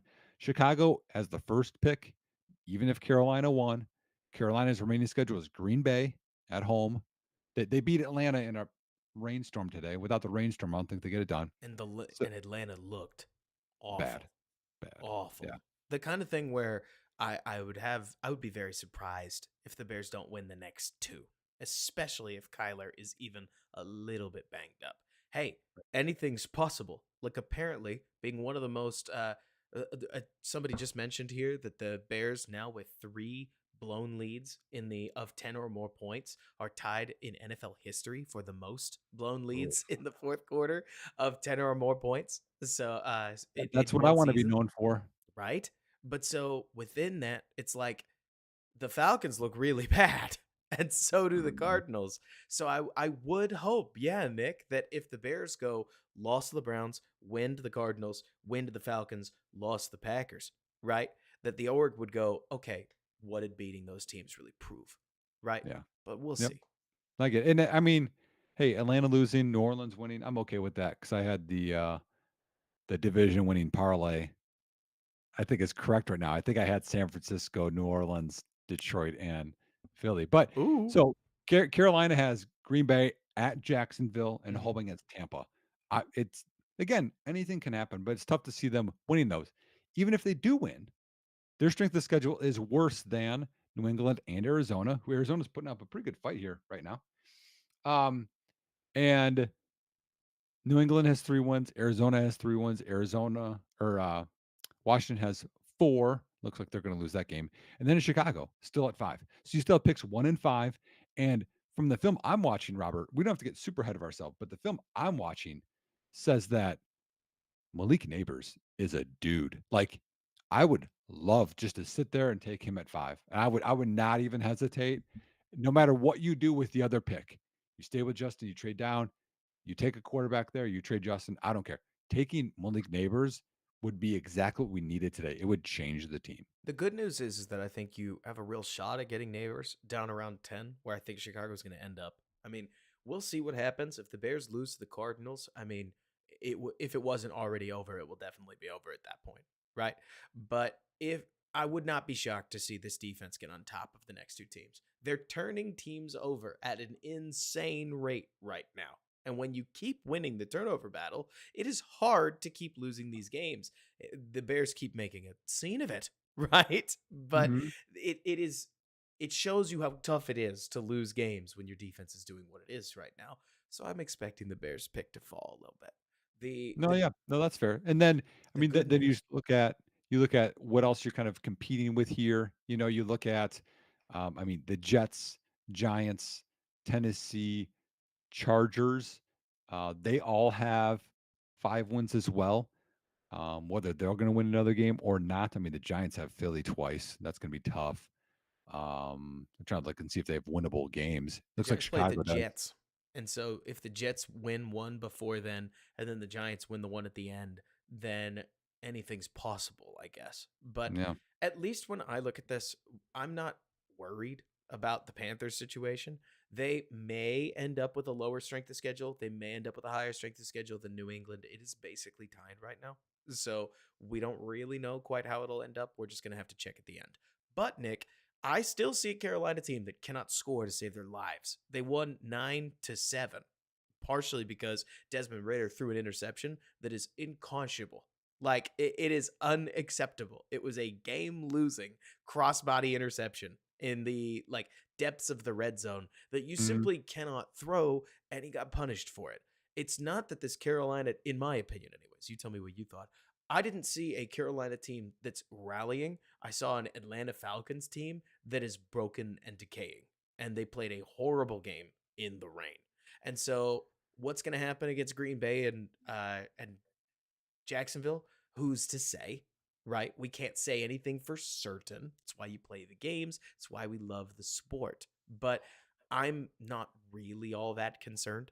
If anything, this is just a reminder that, yeah, you play the games for a reason, and Atlanta really is in that much trouble. I will tell you one thing. Nick, can I sell you on a silver lining? I mean, maybe I was gonna ask you a question, but you wanna go first? I would like to sell you on this silver lining if you're okay with that. Oh, And yeah, that is hey. that this Atlanta loss might work out better for the Bears in the long term Oh, because geez, here we go. I because know. now that they lost to the Panthers, right? Whether they're coming up for number 1, whether they're calling you about Justin Fields, you have to think the Falcons situation surrounding their quarterback just went from we have a problem to we have a problem. You know what I mean? Like Uh-huh. that's one of those where especially now that your young kid Ritter basically just lost you a game outright on the tail end of okay, well, we squeezed it out against the Jets, but it's the Jets defense. Okay, scoring 13, it happens. You scored 7 on the road against or against the guys that can't win more than one game. And so we'll see what happens, but it wouldn't surprise me if Atlanta gets desperate with a How capital D. how many yards per carry do you think Atlanta had today against Carolina? I was watching the game on Red Zone, so I don't even have a guess. What is it? I mean, you can just think. I mean, they got Patterson and Algier, and obviously Bijan Robinson, Ritter can run a little bit. I'm going to go with Carolina's not 2.8. what? I'm going to go with 2.8 because I'm looking it up.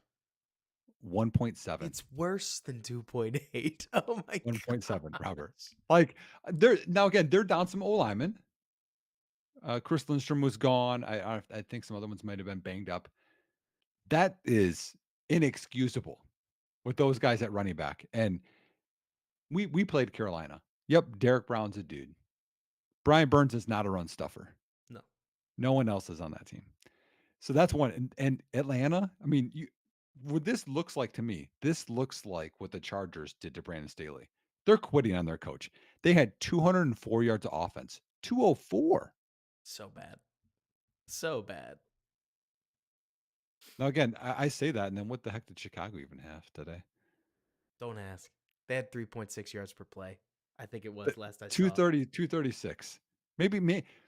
Is that where we're gonna go tinfoil hat? They gave this away because they want to get rid of Eberflus, the players did, and the tank job. No way. And it was 3.4 yards per play. I was too high, actually. You were too high. But You were too high. Hey, uh, ah! a quarter star, Okay.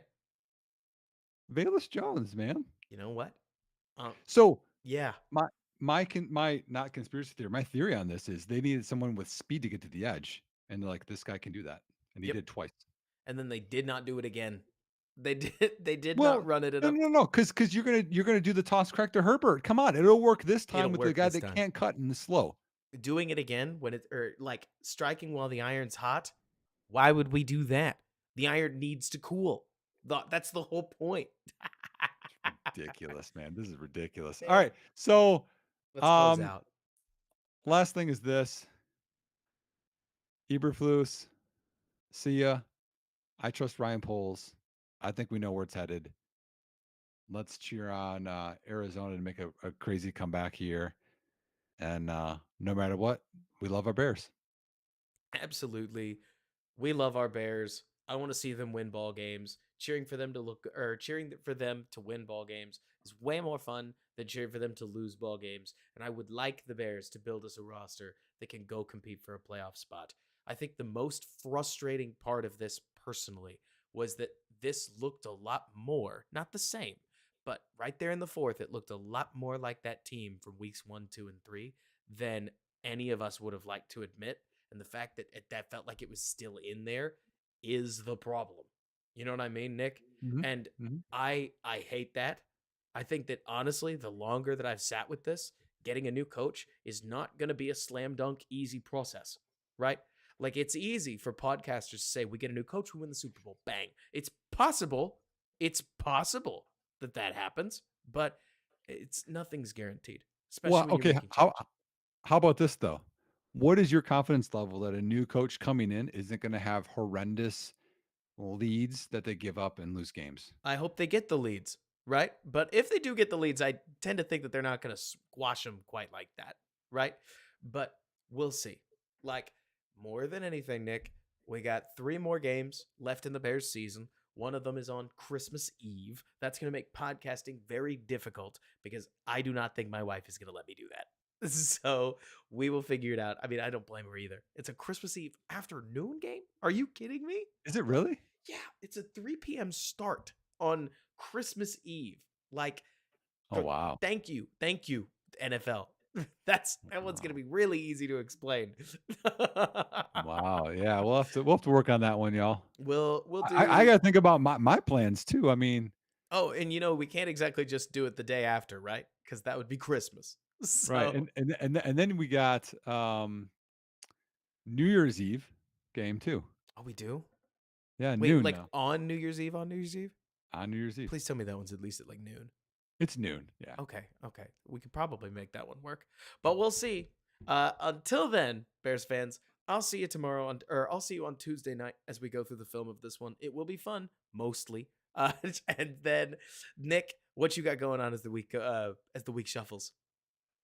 I think I'm gonna have to ice up after this game. You know what I mean? Like I got some wounds. I'm gonna be, sore. That I think, well, like any Bear fan, you gotta heal up a little bit. I actually my fiance has a party that I'll be going to after we get off of this. So I'm gonna Nice. go there. I'll probably have some adult beverages and try to heal. I mean, the Packers didn't win. So again, I live in Wisconsin. So the Packers didn't win. So I don't think anyone's gonna be talking too much crap at me. They may I try probably though. I'm probably not gonna wear my Justin Fields sweatshirts there though. I'll probably bust out like a Christmas one. One of my favorites is let's see if you get this one, Robert. My favorite one is I think it's Yakutami Plaza, This has gone over my head, unfortunately. What is it? but one of the best Christmas movies, Die Hard. Oh, gotcha. Yeah, it's I just haven't seen Die Hard yet. Would you believe that? I know. What? I know. I just haven't seen it yet, which Yeah, we got some guys. Yeah, they're commenting. Yeah, they got it. surprises me too. Right? They I got it. thought you Yeah. were gonna go with the one of the best Christmas sweaters I remember seeing, which was like Mitch's. You guys want the lights on? Like from a little while ago. I thought that presser was hilarious. my my other one is I don't know Margot. Do you know that reference? I think no, not off the top of my head.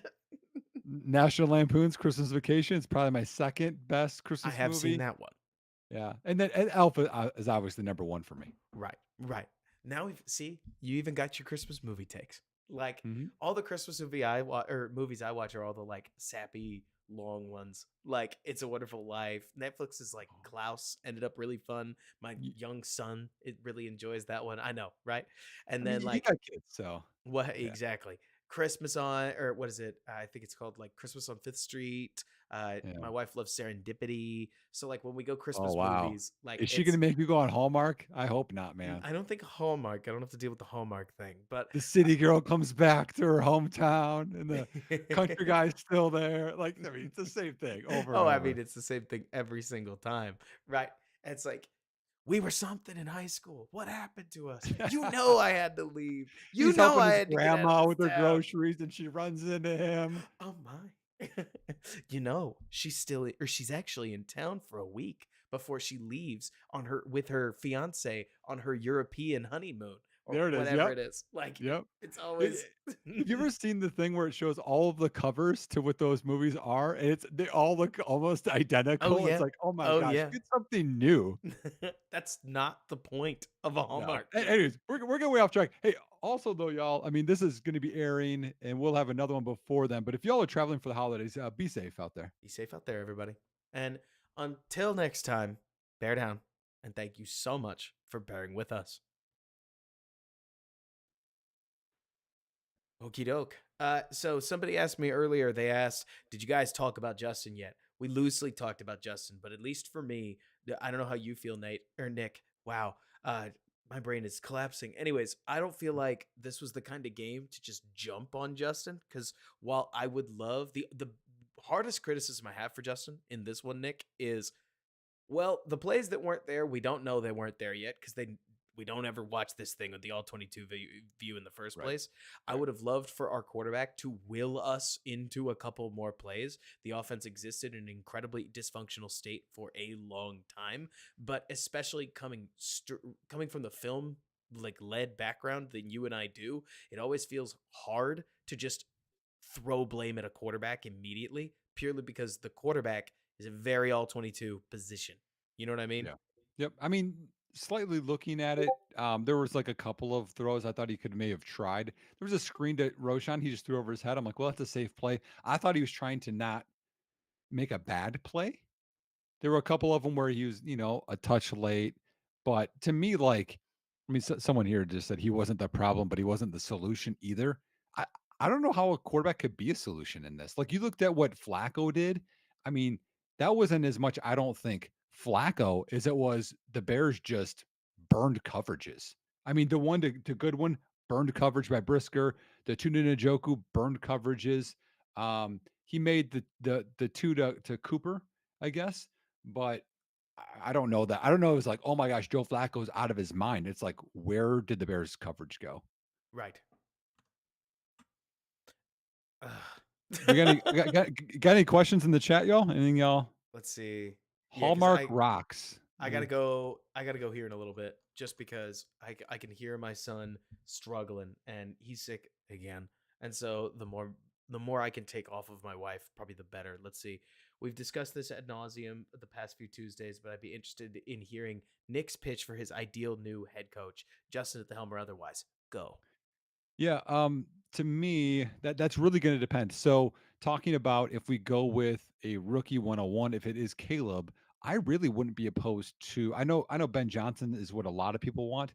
I wouldn't be opposed to him bringing Lincoln Riley, to town and pairing him up with some people because I think that would be both exciting, and I don't know if Ben Johnson's gonna take the Chargers job or not. Um, but then you pair that up with, I think the defense could go a lot of different ways. Like this defense, I think has so much talent on it. I don't know how it doesn't have to be a Zimmer, Flus, 4-3 cover two No, type I don't guy. think it I has think to. that because I think the corners can do a little man, a little zone. I think that they also could do a few other things. This just can't be a 34 base scheme, I don't think. Um, I don't know. We'll see. If you get another edge, though, I think Montez Sweat could play either one. So I think it's pretty versatile. So don't kill me on this one, y'all. I wouldn't be opposed to Brandon Staley being the defensive coordinator. I know people will push back. He's been in Chicago before. Being a head coach is very different than being a coordinator. And he'll be a coordinator this next year somewhere. So you pair him up with, I think it'd be fun to get Lincoln Riley, be fun to get Ben Johnson. But whoever it is, they pick their quarterback position and they'll have to own it. So that'll be fun, I think, either way. I think so. I mean, I really look at weeks like last week. And I say to myself, how could this thing fail? Right? And then I look at weeks like this week and I still feel that way. Is that me being ridiculous, Nick? Like I Ooh, yeah, I have a coaching thing. I don't, did you see Sean Desai? specifically that he got like demoted. Yeah, and Matt Patricia's the DC now in Philly. Wow, Ridiculous. But that was wow. Sorry to cut you off. I I think he's just just being a thought of fall that. We guy. haven't talked about it. No, I think he's just being a fall guy. And then A Song mentions no chance we can get Lovey as the DC. Unironically makes more sense than you think it would, but I just doubt it. Like I I would seriously doubt that a new Bears coach would pick Lovey because I don't think any of the new Bears coaches have like, or even the guys that are candidates really have any connection to Lovey Smith. But it would be legendary, right? He earns it. After that Texans win, Lovey can get whatever he wants. Hmm. Any other questions, y'all? Like Jim Stannis says, aside from DJ Moore and Kmet, I don't see any other players being able to take the ball after Justin Fields wills it into position to do something. I mean, Tanyan's drop and then a couple of the Mooney plays tend to agree with you. I mean, Tyler Scott is really inconsistent. He can do it sometimes, but the drop that he had that's only an arm's length above his head, you just want your guy to catch it. Like Mhm. Dontavion Wicks is out here looking like a second round pick. Jaden Reed's out here looking like a first round pick for Green Bay. And we're talking about a receiver that can't catch a ball that hits him in the hands when he's got nobody near him. Right? Like I get it. I really do that the Bears weapons need a pretty heavy or a pretty heavy upgrade. But I Would there be a price that you would bring Darnell Mooney back at? for me right now, so am I bringing him back with a new head coach? Yeah, No. I think that you can get a similar player that is not the same man because I think Darnell needs to get out of Chicago just as bad as Chicago probably needs to just get another body in there. Like, I yeah, love Darnell Mooney. This is not him. And I don't know why it would change while he wears the jersey. Does that make right. sense? No, I completely agree with you. Dude, Washington right now is coming back. Jacoby No, they're Brissett not. is in at quarterback. No, they're not. Yeah. Oh my gosh, they Terry are. McLaurin had one touchdown. He just got tackled at the one, so that's pretty exciting. What would be the price to trade for Herbert? Oh man. Justin Herbert? Yeah, I think he means Uh, Justin Herbert. So that would be I like, don't think that can happen because of he just signed that deal and there's probably so much guaranteed money. I don't think it could even happen. And plus, I don't know that a team would get out of that contract. It's not a Kyler Murray, in my opinion. So, um, if you can give up Justin Fields and one overall, I would do it. But I don't think you're going to get that in Chicago. I don't think that the Chargers are going to give up Justin Herbert. I think Herbert's their whole market right now. Like Would you would you be cool with Harbaugh? People are mentioning him as your head coach. I think if I said if you told me Jim Harbaugh was coming to town, I would shrug my shoulders and say, "Screw it, that's something different." Like I don't know whether it'll work, but the biggest, let's say, problem that I have with the Ben Johnson idea, to use an example, is that if the Bears don't get Ben Johnson and they get the next best young offensive coordinator, whatever it is, like they're still going straight back to the first time head coach pool that they've always gone, which, hey, data, Nick, says that that's the best way to go. But Mhm. it has not worked in Chicago so many times that it, okay, let me use a stupid example here. You ready for the dumbest example you've heard today? Drake May's tape is awesome. His biggest red flag in Chicago is that he wears number 10 and played for North Carolina. I Like, know. you can't separate the emotion from some of these things for us. You know what I No. mean? Like, it's too close. And so there's there's part of Jim Harbaugh that feels like doing something very different. And I can get behind that, even if it's not my preferred strategy. But so we'll see.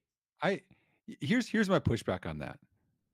The Drake thing, obviously, Drake May thing, I think you agree with me, but the head coach thing, well, we can't bring in another defensive mind because Eberflus didn't work. We can't bring in a first-time head coach because this, and this worked.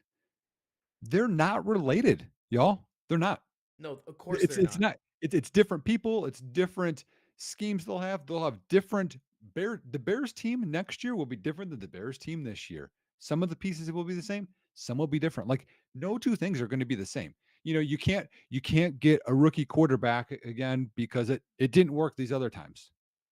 Well, works for some people at some point, you know, and you can't trade down from one because you traded down from one last year and it didn't work out for us this year.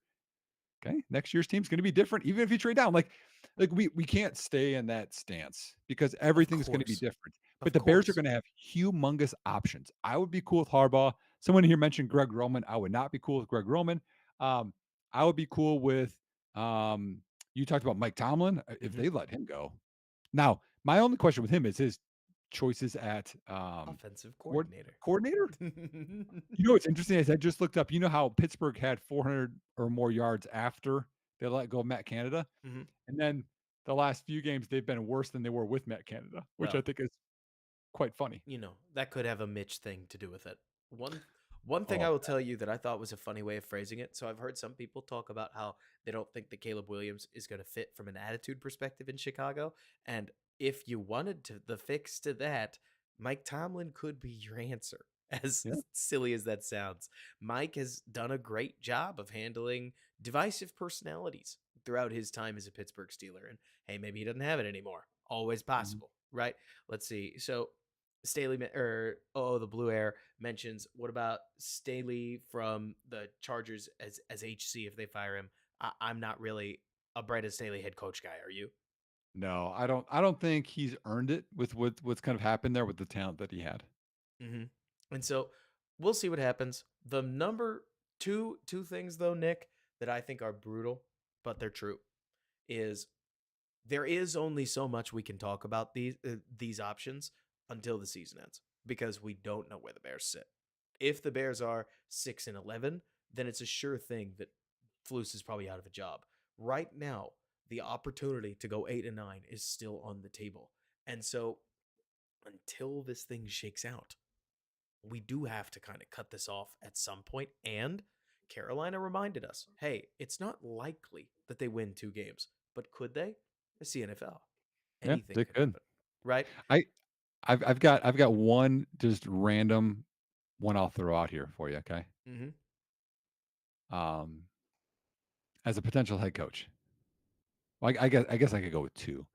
One would be Brian Callahan, Cincinnati's offensive coordinator. Mm-hmm. The other one would be Dan Pitcher, their quarterback coach. He has developed Joe Burrow. You could say You both of take them. him from a quarterback coach to a head coach with no middle. Well, think about this guy. You could debate whether he developed Flacco or Joe Burrow. Then see, look at that. The PTSD from Flacco is just in my mind right now. Ugh. Ugh. Blech. Oh, and Jake Browning's looked darn good, y'all. So let's say he's a quarterback whisperer. Isn't that who you want if you're going to continue to invest in Fields and want him to take a step or draft a quarterback and develop? You want a guy that's done this with other quarterbacks, right? I mean, that's the whole Bobby Slowick thing too. So just another offensive mind if we're going there. It could be Callahan or it could be Dan Pitcher. Hey, I like the idea. I'll close the stream at this, by the way, Nick, because I got to run. So Very you good. mentioned that Washington was coming back. I don't know if you've been watching the game, but they got to the 1 yard line and they have since run 7 plays and bled time from 440 down to the 2 minute warning. Uh, off of they went for so it's at the one, at the one, at the one, They at just the got split up. yeah, at the one, then at the 11, then at the 7, then back to the 1 because of DPI in the end zone. I mean, It's it is hilarious. they're trying. They're they're trying, right? But so anyways, we'll go ahead and close it up there. Thank you guys so much for tuning in. I'll get this thing posted as soon as I can. Until next time, folks, bear down and thanks so much.